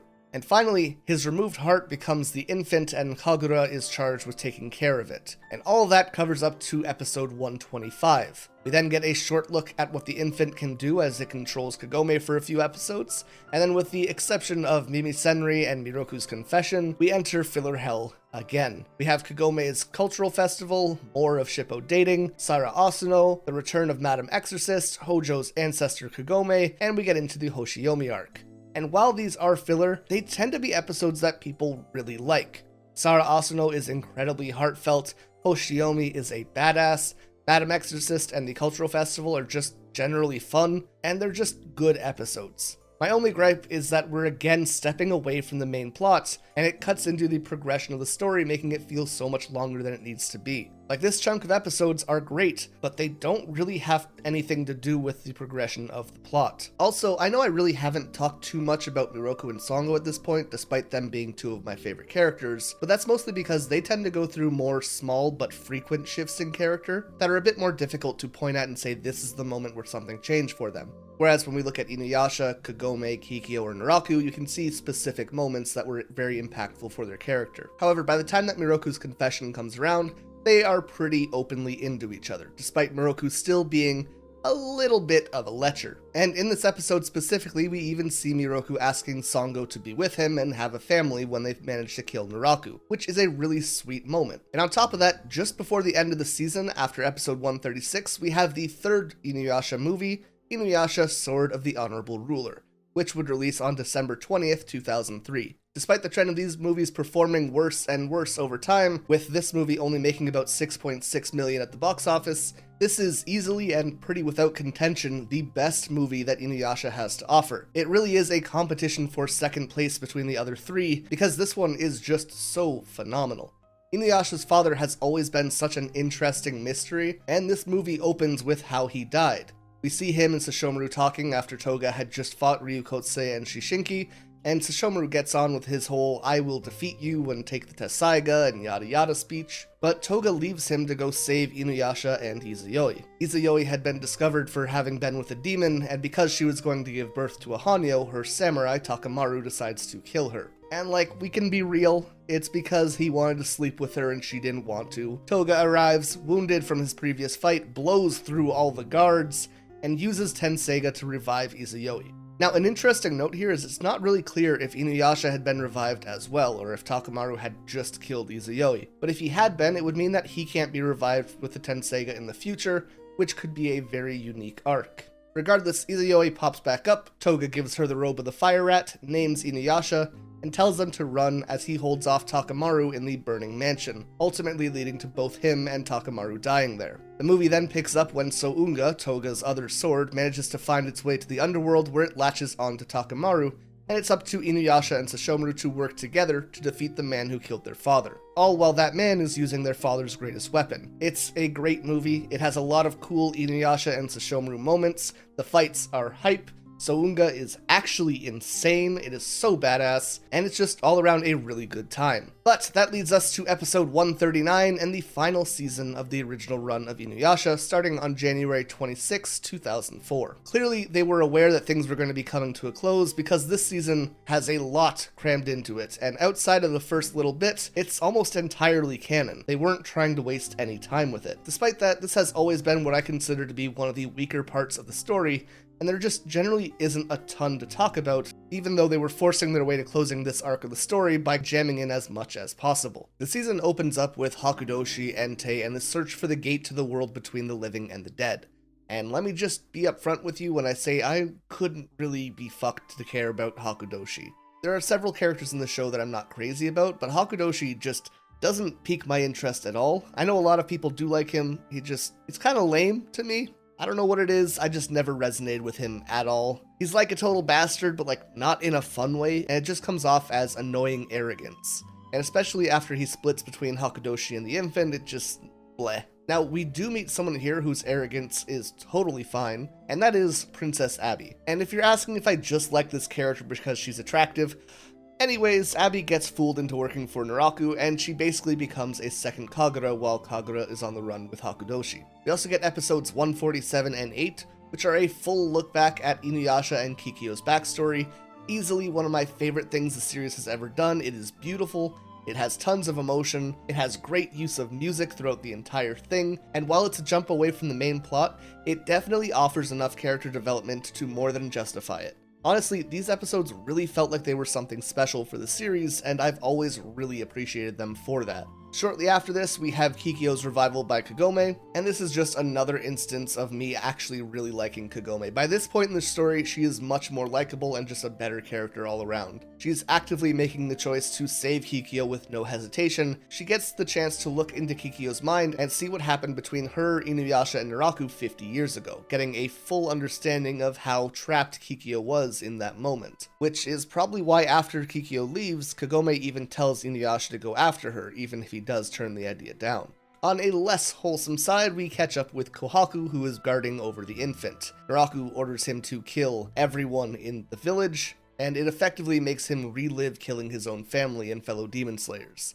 It's a little bit fucky-wucky, but it's par for the course for Naraku. Speaking of which, naturally Naraku betrays Abby and her mother, killing both of them and opening a path to the world between the living and the dead, and everyone travels there in search for the last jewel shard that Hosenki has. Sesshomaru finds his own way there through the access that Tenseiga gives him, punches Inuyasha, and begins his fight with Naraku. And finally, Inuyasha learns the Adamant Barrage and injures Naraku, forcing him to flee through Hakudoshi's barrier. Now, going into the last few episodes of the show, there is the super ballsy choice to just throw in 2 filler episodes. And as is tradition, one is a banger while the other is fine. Forever with Lord Sesshomaru, probably the most beloved filler episode in the entire series, sees Rin being taken away from Sesshomaru and winding up with a bunch of human monks.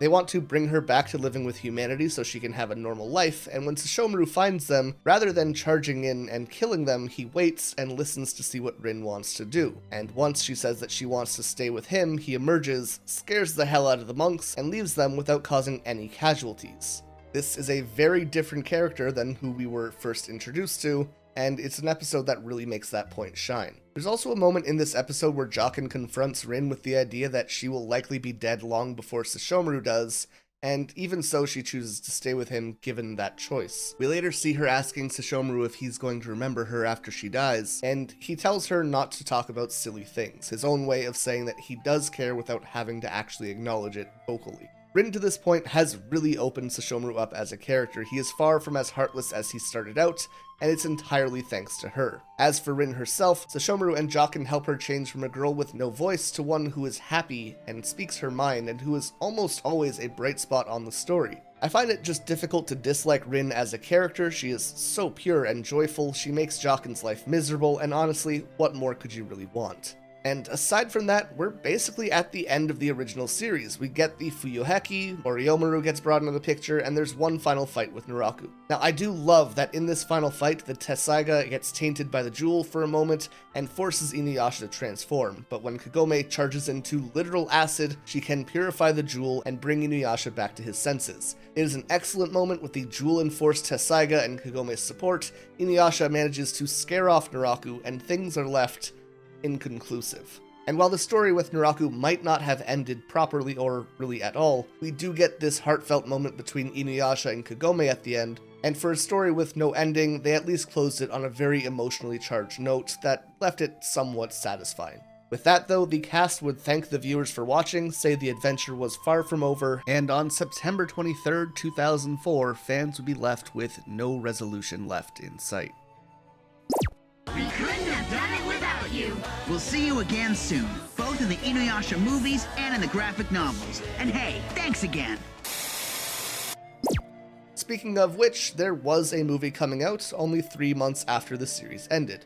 On December 3rd, we had a movie with a great chance for a final battle with Naraku to wrap things up. To which I mean, we did something entirely different with Inuyasha Fire on the Mystic Island. Barely making over $6 million at the box office, and being my personal least favorite of the movies, it focuses on an island full of half-demons who are being terrorized by 4 war gods. There's a Kikyo clone, there's a really cool leader to the group of villains who unites the team and makes a really lame final form. Sesshomaru does the craziest Soryuha in the series, but outside of that, the movie's just kinda meh in my opinion. Not terrible, but it feels more like an episode than a movie, if that makes sense.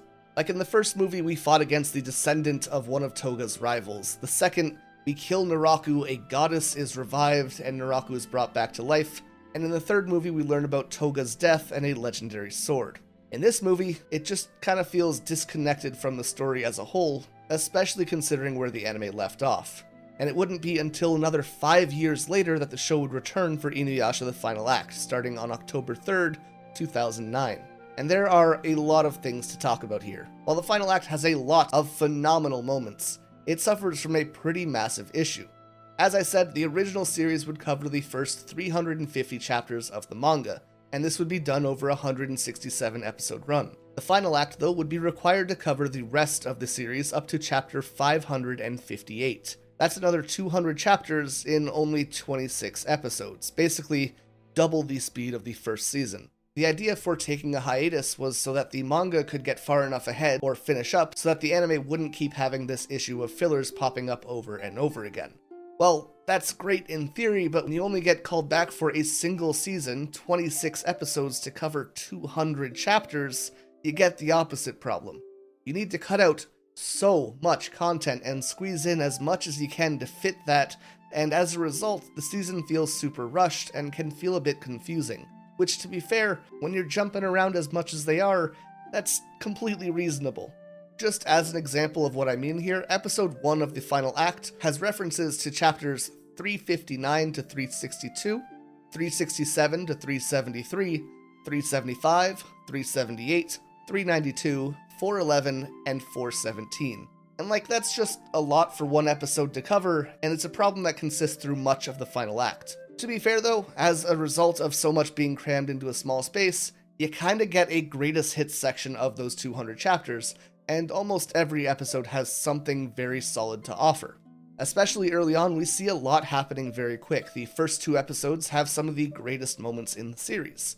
In the first episode, we see Hakudoshi shit-talking Naraku and plotting against him while he is safe within his barrier, to which Naraku just flips a switch, turns off the barrier, and Hakudoshi gets sucked into the wind tunnel, which is always so goddamn satisfying to watch. Especially because of just how confident he was that he had a chance, and it was just taken away in a moment. And then of course, the second episode is Kagura's death. Naraku gives her her freedom, and then immediately attacks her and fills her with miasma, leading Sesshomaru to break the Tokijin on Moriomaru before bolting to her when he smells her blood, finally resulting in a very heartfelt moment between the two. It's super sad, super beautiful, and easily one of the best moments that the show has to offer. Soon after Kagura is killed, Naraku will create Byakuya to sort of fill in the gaps that she left behind, and Byakuya will remain until the end of the series, but basically, he's just artsy, fun Kagura. He's always willing to follow Naraku's orders, but at the same time, he just doesn't seem to care that much. Basically, as soon as things start going poorly, he just says, "Oh well, guess I'm gonna leave." And as a result, you have this character who doesn't take himself seriously, but has a very serious job, and it's a very nice counterbalance. Especially when you're comparing him to the infant and Hakudoshi, who were just so damn dry and serious the entire time. Speaking of the infant, he chills inside Moriomaru for a bit until he tries to absorb Naraku. Naraku hits him with the old Uno reverse card and absorbs him back. And still, just not very interested in that story arc as a whole, so let's move on to something that is interesting to me: power-ups. We get a badass addition to Sesshomaru's arsenal as he replaces the Tokijin by learning about the Meido. In general, this is incredibly cool. It allows him to finally cut the living and send them directly to the underworld. Meanwhile, Inuyasha gets another upgrade with the Dragon Scale Tetsaiga, which can absorb demonic energy and cut through demonic vortexes. Basically, they each get abilities which allow them to one-shot enemies. And while those are definitely hype moments for the final act, we quickly jump to 2 of the most emotionally heavy episodes in the series, these being Kikyo and Rin's death. Kikyo's death is definitely much more impactful as it's permanent, but also you just have this heartbreaking scene leading up to it. We first see her spirit communicating with Kaede and apologizing for making her sister suffer, and I never want to see Kaede crying, she's such a good person. But then it hits again as we see her dying in Inuyasha's arms, and they're talking about the life they could have lived if it wasn't for Naraku, and Inuyasha explains how she was the first person that he loved and how much regret he feels for failing to save her. But she tells him that just showing up was enough. They kiss, and her soul leaves her body, passing through the entire group and giving light to Kohaku before ascending to the sky. This episode is brutally sad. It really is just a bittersweet moment where Kikyo finally is allowed to rest, and Inuyasha gets a closure that he didn't get 50 years ago. And with that, their story together finally comes to an end in a genuinely beautiful moment. On the much more casual side of character deaths though, we have Rin. Final act really does a good job of presenting growth with both Inuyasha and Sesshomaru at the same pace, as when one grows with either power or character, the other will always follow suit. So, Sesshomaru sees his mom flying around in her dog form, and for the second time in the series, nearly 170 episodes later, we finally see him transforming into the dog form as well. It's always crazy to think about how sparingly they use this form versus how iconic it is in our minds. Regardless, he visits his mom, asks her about the Meido, and she opens a gate to the underworld, which a beast comes out of, grabs Rin, and jumps back into. Without thinking, Sesshomaru dives in after her, and we see him choosing to follow her even after being told there would be no chance for escape if he continued, putting someone else's life well ahead of his own. But when he does finally reach her, she is already dead, consumed by the netherworld. And for the first time, we see Sesshomaru stop as he acknowledges that there is more to life than the questing for power, and that being strong wasn't worth losing Rin. And at this point, his character has come full circle. From judging his father for giving up his own life to protect a human woman, to completely understanding the value of a human woman's life. As an act of kindness, Sesshomaru purifies all the trapped souls within the netherworld, and then manages to open a perfect Meido so that he can escape. Seeing that he is so upset, his mother offers to use her Meido stone to bring Rin back to life, but warns him that this is the last time this can happen. She reminds Sesshomaru that he isn't a god, and even the Tenseiga can't skirt around death forever. But with that, Sesshomaru, Rin, and Jaken take their leave. And keep in mind, all of these big moments are only in the first 9 episodes of the final act. We are flying through the plot at this point, and it doesn't really slow down there. We have Kana's realization that she both has emotions and hope just for a moment before Naraku forces her to self-destruct. Hiraiko's gets repaired and upgraded, Inuyasha and Sesshomaru have a final fight, before Sesshomaru gives up the Meido from his Tenseiga to give Inuyasha the Meido Tessaiga, and Kagome gets her power released, making her essentially spiritual energy Jesus. Keeping up? No? Good. Naraku teams up with the embodiment of evil from within the Shikon Jewel, Magatsuhi, and together they try and take the last shard from Kohaku, who is able to remain alive due to Kikyo's light. But not before we see Magatsuhi challenging Sesshomaru and absolutely dominating him. With no Tokijin, no Meido, a dog form with only 3 legs, he is definitely outgunned. Magatsuhi manages to completely overwhelm him, and then this green light starts emerging, and with a burst of energy, Sesshomaru ascends to becoming a Daiyokai, suddenly regrowing his arm and holding a new sword, the Bakusaiga. If the Tessaiga could kill 100 demons in one slash, the Bakusaiga would kill 1,000. But more importantly, its destructive energy spreads from person to person and cell to cell, meaning that even if Naraku has a crazy ability to heal, the sword will just keep disintegrating him. It is insanely badass.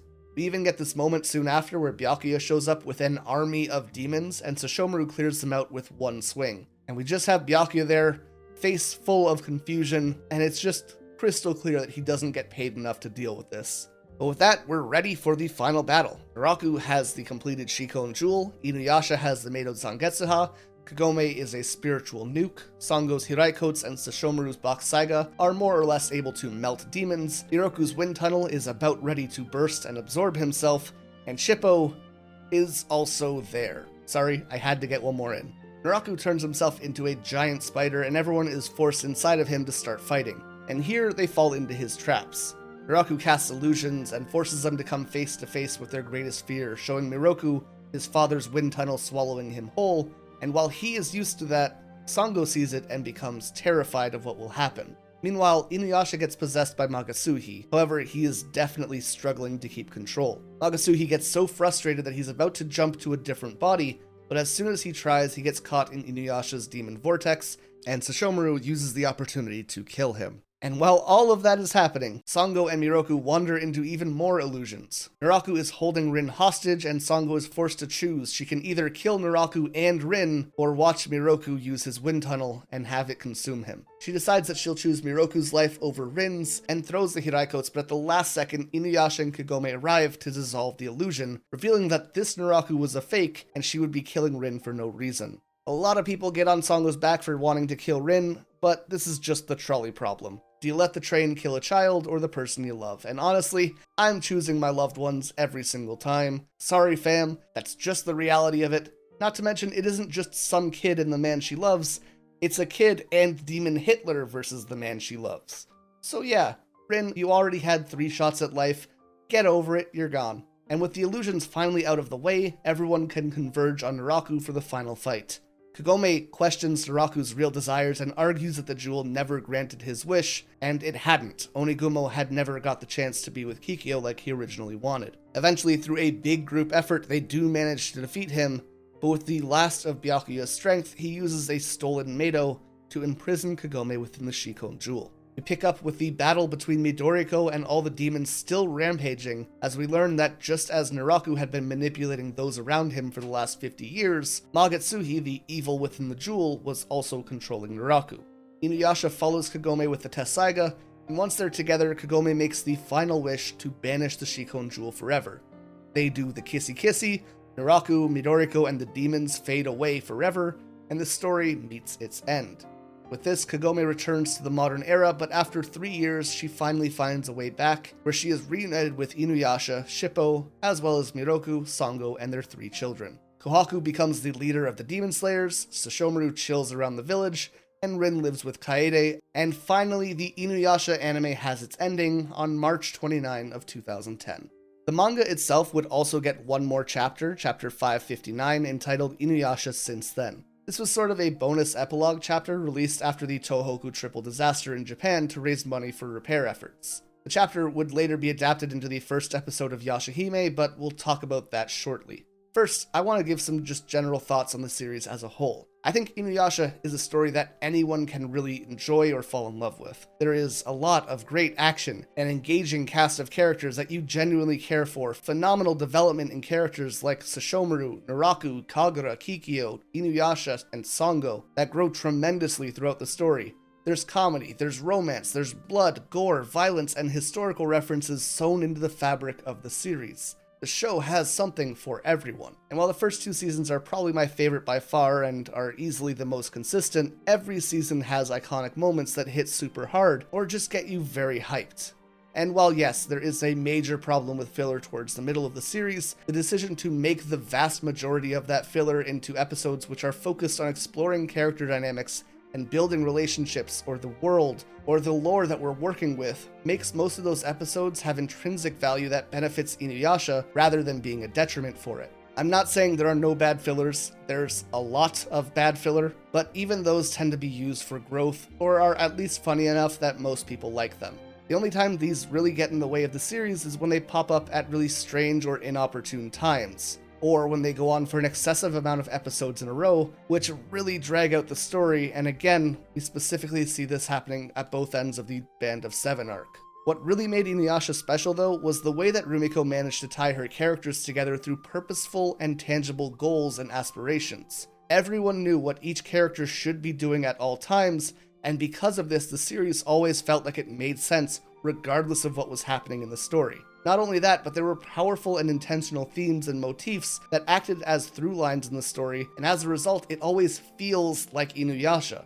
Among these themes, there are 4 that tend to be at the core of most situations. Firstly, wishes. Within the series itself, every instance of making a wish either acts as a Faustian bargain or a monkey paw wish. But the end is always the same. You ask for something to change and don't appreciate the life that you currently have, and as a result, you get nothing, or worse, the wish backfires. That's why the quote-unquote correct wish is to banish the jewel, to wish for no more wishes, and accept the natural order of the world. Secondly, Rumiko has a huge focus on gender themes within the series. Overtly, she represents this in characters like Kagome fitting gender norms while Sango might oppose them, and there's always a diversity and a spectrum of how people express gender in the series. However, on a more subtextual level, Rumiko focuses on the idea of femininity through Inuyasha, Kikyo, Sango, Kagura, and Kagome, while masculinity is seen in Sesshomaru, Miroku, Naraku, and Koga. And in general, these are also depicted through the difference between humanity and demons. With many of the characters in the feminine list, we have people specifically demonstrating difficulties or adversities that women face.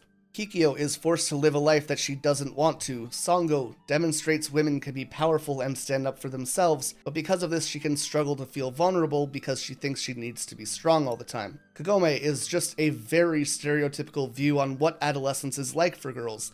Love triangles, feeling out of place, etc. Kagura is directly oppressed and trapped by a man in her life where she can't escape his reach. And with Inuyasha, it's a little bit more on the nose, but once every 28 days, we see him experiencing a time of vulnerability, agitation, shame, high emotions, and openness. On the other side, though, we have the masculine characters, each of which are presented as rough or lacking in one part of their character that needs to be fixed. Sesshomaru is a stoic who is out of touch with his emotions. Miroku is a pervert who has trouble staying with one person. Naraku is manipulative, controlling, and awful, all while himself dealing with being manipulated and controlled. Koga is an absolute fuckboy who is way too aggressive and sees women as objects for much of the series. And Inuyasha in his demon form is the embodiment of lack of control, of anger, and of violence. The more you look into it, the more you see gender being expressed throughout the show in its characters. Our third theme is not belonging.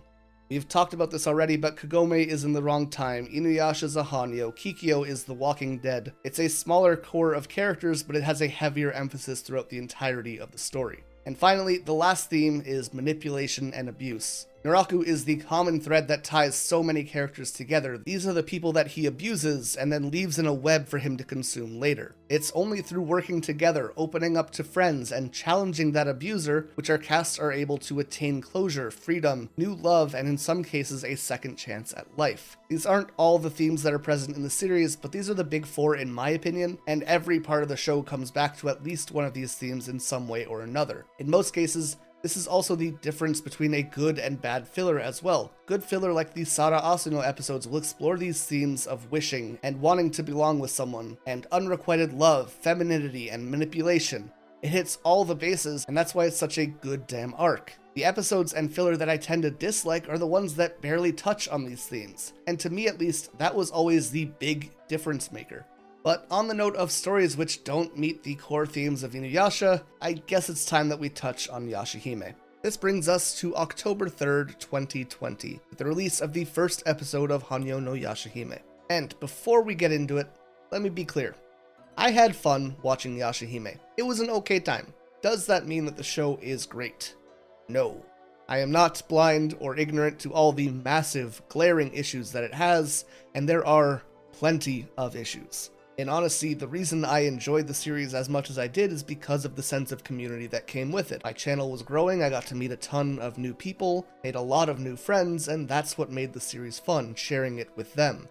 The show itself is super flawed, and part of loving a series is acknowledging its problems, so I'm just gonna be straightforward and blunt with it. Yashahime is a sequel series focusing on the children of the Inu gang. While Rumiko would be in charge of character design and would often be a resource for the writers, she was far from as involved as she was with Inuyasha, likely a result of her working on the Mal manga at the same time that Yashahime was being released and not being able to balance those needs. Instead, Teruo Sato would be the director, and Katsuyumi Sumisawa would work on the screenplay. Sato had been involved with storyboarding on the original Inuyasha, as well as directing a few episodes for the final act and even Ranma 1/2. So he had a pretty decent history with the material and with Rumiko as a whole. Sumisawa had worked on the Inuyasha movies, the final act, Sailor Moon, and Naruto. So between the two of them, they had a lot going for them in terms of being Rumiko's successors.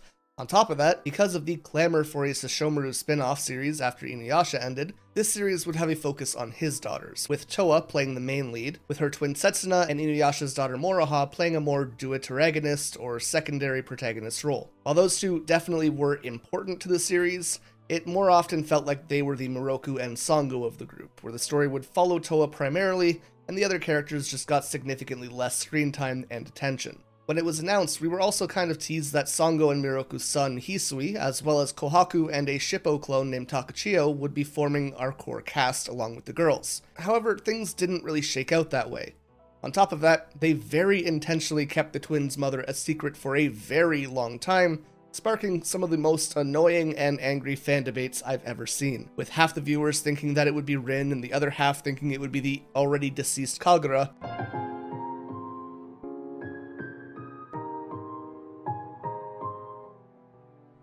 No. And then claiming the series was inherently pedophilic as a result of Sesshomaru and Rin creating a family. And I get that take, But I also gotta say that people need to calm the fuck down, because the Inuyasha series as a whole is one where you need to concede that demons are nearly unaging and immortal, meaning any relationship between characters like Toga and Izayoi, or Inuyasha and Kagome, all inherently have the same problem. But generally, I just don't give enough of a fuck to dedicate even a second more of my life around this debate, and I'm probably not going to be addressing it anymore in this video. More importantly is the actual story of Yashahime. Around 20 years after Naraku's defeat, Toa and Setsuna were living on their own as children until a forest fire separated them, with Toa being pulled into a portal to the future where she was adopted by Kagome's brother Sota. And you immediately get a bunch of questions here. Why were they living on their own? What happened to Sesshomaru? What happened to Rin? And that's kind of the goal of the series. In fact, as we find out later, Rin, Kagome, and Inuyasha have all been sealed away in some form or another, and supposedly the girls are aiming to free them, but that idea really never starts to come to the forefront until much later in the show.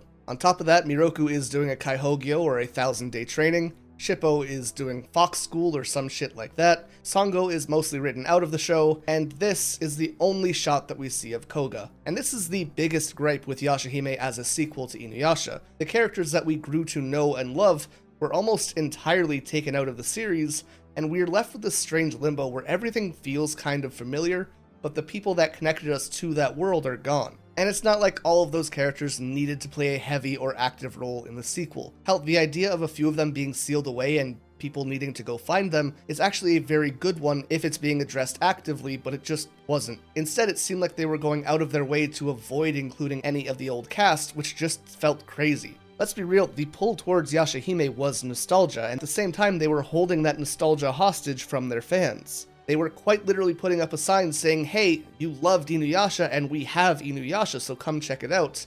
But when you actually checked out the show, instead they'd be saying, sorry, we don't have Inuyasha here, I don't know why you thought we did. And speaking of things that didn't exactly hold up to what we thought might happen, Hisui and Kohaku were used super sparingly and rarely made appearances. And in Hisui's case, when he did show up, he was almost never useful. Of the 3 support cast members that we were supposed to get, Takachio became the more mainstay and consistent member to join them on any journeys, but he never really played a more active role. He was almost more similar to Myoga than a real member of the group. He'd show up, make fun of Moroha, and then send her on a quest. And all of that just kind of left us with a series that was being marketed as something different than what we received, and that's for better or for worse.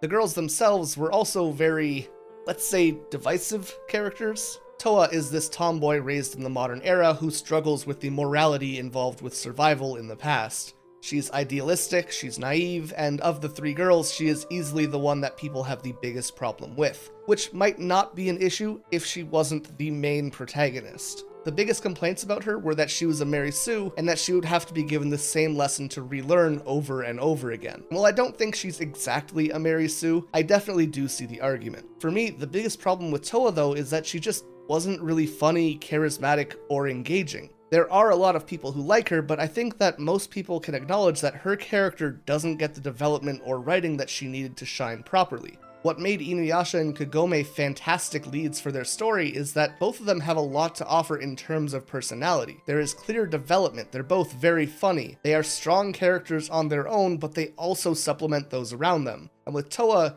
it feels like you're really struggling to get any of that. And it's not just Toa. Her sister, Setsuna, is a writing disaster early on, but she is a lot more interesting later as she becomes a character that I really ended up liking. At the start of the show though, she has amnesia and doesn't remember her early childhood. Mix that in with the stoicness and seriousness of Sesshomaru, and you have all the personality of a bag of sand. I made the argument before and I'll make it again, Sesshomaru is an exceptionally badass character who is stoic and mysterious, but the biggest thing that he has going for him is that he's not a main character. Sesshomaru works so well because we only see him a few times a season. It's small doses of this guy that we don't know anything about that makes us want to know more. However, Setsuna is always present. There's nothing in her character that lets us get attached or build a connection early on. We aren't saying I wondered about this part of Setsuna's character, we're saying I wonder why the writers haven't explained who Setsuna is yet. It's a small difference that makes a huge shift in quality and it's a core issue with Yashahime as a whole. They raise a lot of questions that we don't want the answers to, but that we need the answers to. And we very rarely get those answers until much further into the story. Setsuna begins becoming a really engaging and interesting character around episode 20, when she finally gets some of her memory back, and the show finally gives us a look into her backstory and tells us who she is as a character. Which, crazy, go figure. But like I said, beyond here she does begin to become very interesting, and by the end of it, she's just an all-around decent character. And finally, we have Moroha. This is the one that most people really enjoy. She's very funny, she's dynamic, she brings a lot of energy that the show is missing, and especially early on, Moroha genuinely feels like all of the personality that the cast has to offer, which is a problem in itself, but at the same time they're also using her as the butt for every joke for the beginning half of the series, and it almost feels malicious, like the writers are actively trying to bully their most likable character. For example, she is constantly trying to use her rouge to transform into Beniyasha, only for it to be swatted out of her hands at the last second, and for her to become more or less useless for the rest of the fight. Or whenever she kills a bounty, the body fades away to dust, leaving nothing behind, and nothing for her to be rewarded for. And it just kind of feels like they're punching down most of the time. Beyond this, because Moroha shines so brightly as a character who has this strong sense of identity and personality, she kind of eclipses both of the twins, and things just feel off balance very quickly. We have a show where the main two characters are less interesting than their main supporting character, and that just feels like an odd choice. And as for the actual plot of the story, we basically get put on 3 tracks, all of which are fairly interesting in their own right, but don't get the consistent development that they need, or the focus given to them at any point in the story. Firstly, we have the Sacred Tree, who takes the form of Kikyo, which is a whole thing. People got very mad, but I promise it does not fucking matter. If you got upset about this and you're still feeling upset about this, grow up. Trikyo tells the girls that Sesshomaru is working with Kirinmaru, the main big bad, to bring about the degenerate age, and they will have to kill both Kirinmaru and their father if they want to stop him. We don't really know much about Kirinmaru other than he's Toga's old rival, and we know nothing about the degenerate age until the last 5 or 6 episodes of the story. Of course, if you do know your Buddhist mythology, you might have like an inkling of what it might be, but even then it's not exactly a one-to-one translation. And while this is sort of a unifying goal, stopping the end of the world or whatever, it isn't exactly a personal thing like the original anime had with Naraku. Neither Toa nor Setsuna have a personal connection with Sesshomaru because they've been separated their whole life, and no one in this group is really connected to Kirinmaru, so you kind of have these disjointed factors bringing about the end of the world that none of them are personally being drawn towards. The shared goal is present in our second story track though, finding parents. But even in this, it's not really a unified thing. Moroha is looking for Inuyasha and Kagome sometimes, and the twins are looking for Rin. They have similar goals, but they aren't the same goal, and they aren't mutually exclusive. Moroha could very easily find her parents without Rin ever being saved, and vice versa. And while this is a focus for the story, it tends to not come up until much later. We really don't pursue this idea at all until the second season, and by the time we actually rescue these characters, we're too far into the story for them to feel like they've impacted the story in any way, shape, or form. Even after Inuyasha and Kagome escape being trapped in the world between the living and the dead, they aren't really helpful. We have like a 30-second fight between Inuyasha and Kirinmaru, but that's really it. They don't really help with the development of the girls or with the finale of the show. And finally, we have the 7 rainbow pearls that we don't really know anything about, but it is clear that they give a big power boost. Main cast start off with 3 of them, and the big bad Kirinmaru also has 3 in his employ. Finally, Riku, someone we meet a little bit later, also has the last one. We don't know what happens when they're collected, but despite them being brought up constantly, it is only Riku who actively seeks out and collects them, which is pretty strange. Essentially, we have jewel shards that the main cast doesn't really care about collecting. And at that point, why are they even in the show? In fact, the Rainbow Pearls only play a development in one of the antagonists, Zero, and her own role is fairly short-lived on its own, which just makes this feel like a bit of an odd choice as well. And by now, you're probably picking up on a lot of things that are different from what Inuyasha was. The goals of the characters are scattered. We have rough destinations, but no real motivations to get to those points. Even in terms of the parents, none of the girls knew their parents and typically don't really show an interest in finding them until they're pretty close to being able to do so. The villain often feels like he's without purpose because we don't know what his goal means. He wants to bring about the degenerate age, but what is that? Is he going to be king of the world? Is he going to destroy the world? What is the goal here? On top of that, he often seems like he's being guided by Zero early on, which doesn't really play out through the entirety of the story. We knew the Shikon Jewel boosted demons and granted wishes, but what were the pearls really capable of when collected, and why don't our cast care about them? In Yashahime, the original cast was missing, or more or less irrelevant if they were around, and this new cast lacked personality and had a lot of people feeling disinterested, and even foundational parts of the franchise were missing. Remember those 4 core themes that were integral to Inuyasha? Being gender, wishes, lack of belonging, and manipulation? None of those are really represented here, and as a result, the show can often feel like a mismanaged filler episode. On top of that, Inuyasha is as Rumiko as stories can get, and that means that it heavily dived into both romance and comedy, and aside from a later developing romance between Toa and Riku that barely gets explored, there's just no romance to be seen in this series, which is super strange. Not to mention plot points which were very heavily focused on in Inuyasha are just missing in Yashahime. Like, we never see Kohaku and Sango speak together in the entire series, when the majority of the original Inuyasha was spent with Sango trying to get her brother back. Why would they not interact in this follow-up show? It just doesn't make sense. But at other times, Yashahime was too much like Inuyasha. By which I mean they literally just took chapters from the manga that were skipped over in the original run or the final act and turned them into episodes for Yashahime. And this inherently has a lot of problems, but the biggest of them is that these stories weren't meant for these characters. They were in the original series because they were suited to the cast of that story and facilitated the themes that were being explored at the time, which just didn't follow through here. Yashahime also tries to pay homage to the original story. For example, episode 13 of Inuyasha was the mystery of the new moon and the black-haired Inuyasha, while episode 12 of Yashahime was the night of the new moon and the black-haired Toa. And these plots are essentially the same, but without the emotional growth that Inuyasha and Kagome showed. And on this point of the new moon, they made a couple strange decisions in regards to the new moon period as well. Toa never turned human in the modern era because she was out of her time, Setsuna never turned human because she didn't sleep, and Moroha is a quarter demon, so she never has any change.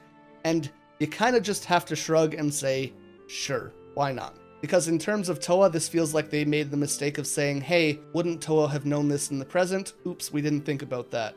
Or hey, shouldn't Setsuna have noticed this in the past? Oops, we didn't think about that. It feels like they're retconning their own series and they're only 12 episodes in. Honestly, I'm not going to spend too much time on Yashahime because at the end of the day, I feel like I'd just be repeating myself forever. The series is just filled with strange choices, of which I think the most emblematic examples can be found in the finales of each season. At the end of the first season, Setsuna is killed by Kiramaru, and the blood of Toga where they were fighting, both Toa and Moroha create these spiritual energy beasts. They fight Kiramaru with these monsters in a space-like environment, they're crushing planets, there's energy beams. It is a fucking wild time, and it does not belong in this series at all. This is a Naruto or Dragon Ball fight with a splash of Gurren Lagann. Nothing like this has ever been seen in Inuyasha. It has never been seen in Yashahime up to this point, and nothing like it would ever be seen again. They brought it up, and then they never mentioned this crazy thing that just happened. And when it is time to fight Kiramaru at the end of the series proper, the end of season 2, it isn't the girls joining together to defeat him, it's Sesshomaru. They weren't even the ones to beat the main villain in their own story. And that just feels very wrong on a lot of levels. Now, before I move on from Yashahime, I do want to cover some stuff I do like about the series, because I feel like I got pretty negative for a bit, and maybe I was a bit too harsh. There are several new characters introduced who I really like. Riku and Rion are fantastic. Riku is hilarious, he's flirty, he's fun, and he has a really cool set of abilities. He has an interesting dynamic with both the villains and the heroes, and in general, every scene with him in it tends to be a great one. He kinda reminds me of this middle point of like Bonkotsu, Jakotsu, and Byakuya. Lots of confidence, lots of energy, very open, and extremely casual. Rion, on the other hand, is this character struggling to come to terms with her feelings for her father Kiramaru, both hating him for wanting to destroy the world and still loving him for the time that they spent together. They don't always do her character right, and they definitely make some weird fucking choices at the end, but as a whole, I do like her quite a bit. Kiramaru, for a lot of the series, feels lost and without direction, but he carries this very strong sense of justice and honor, which I love seeing in a villain. It's a cool dynamic. After Zero died, that all just disappears though. It's like a switch was flipped and they never really addressed the core reason why. There's never like a monologue where Kiramaru explains his feelings or his thoughts ever takes place, and because of this it just suddenly feels like he's a different character and he quickly falls off. We also have Miroku's twins, Kinu and Gyokuto, which might be the best characters in the entire franchise. They are chaos embodied, and I love them both. The reunion between Moroha and her parents, as well as with Rin and the twins, both are done really, really well. They're super wholesome, they're very cute, they have great emotional weight, and I'm really happy with those scenes in general. Although it is kind of strange that Rin promises a hug between Sesshomaru and the girls, and then we never get that moment. And finally, I loved how much they dove into Toga's character in this series as well, and how he was tied together with the antagonist Zero. There are plenty of great individual moments scattered throughout the series, but at the same time, it's just kind of a jumbled mess. I'm honestly not sure if I would recommend this to people who loved Inuyasha because I'm not sure it adds anything to the story they knew. I wouldn't tell them not to watch it, but I don't really think it's a necessary viewing if you enjoyed the first series. Yashahime felt like a property created with the intention of bringing in new fans to a series, but only using nostalgia to pull those fans in. It's at odds with itself from the very beginning, and it really is unfortunate because it had a lot of potential. Luckily, despite the anime being finished at this time, that potential isn't entirely lost. The manga, being written by Takashi Shina, is fantastic. I finally caught up to it, and this is what the anime should have been. All the girls have really likable personalities, they make them stand out, and they feel like protagonists leading the story. It's funny, it has a clear goal and through line, people actually go through the effort of explaining the situation to the girls and not just let them wander aimlessly. They tell them where they come from and explain things instead of just never bringing it up. And the manga just all around is a story I wish we had so far, and I'm hoping that they continue with this pace, but only time will tell. Finally, I think I just want to talk about the standing legacy of Inuyasha. Rumiko Takahashi herself has inspired countless mangaka, however, she was also instrumental in opening the doors for women to enter the scene. Even now, despite over 20 years passing since the original was released, it's clear to see the impact that Inuyasha had on the anime sphere as a whole. And the most recent example of this was probably Demon Slayer, the anime that took the world by storm over the past few years, and it's almost hard not to compare it to Inuyasha. It's a historical piece where the main character and every new friend he makes is deeply affected by the actions of a sick human who needed to become a shape-shifting demon to survive, eventually turning into a mastermind who hides himself away and sends his demon followers that he created to do his bidding as he pulls the strings from the shadows. And I mean, I've seen that story before somewhere. I'm of course in no way saying that Demon Slayer is a carbon copy of Inuyasha, nor am I saying that Inuyasha is the only anime that inspired Demon Slayer. I just think that it's extremely cool to see that the themes and styles of the story are being passed on through the years, even if its own sequel didn't quite get the message. And I think that's going to be it. That's where the story of Inuyasha ends for now, and genuinely, I can't express how much I love this series enough. But it isn't without its flaws. In a lot of ways, the anime is almost like the Shikon Jewel itself. It's something really incredible, but it gets shattered, fragmented, and scattered. It finds its way into several people's hands, and they each do what they can with it. It isn't always done in a positive way, but when everything is put back in place and looked at in its entirety, it really is something beautiful that can often feel like a dream come true. It's filled with both great and terrible things, but capable of being what anyone needs at any given time. And that's why I think that while it's not perfect, Inuyasha will forever be considered one of the great classic anime that touched a generation of people and inspired many more to come. Thank you all so much for watching, and until next time, I hope you all stay excellent.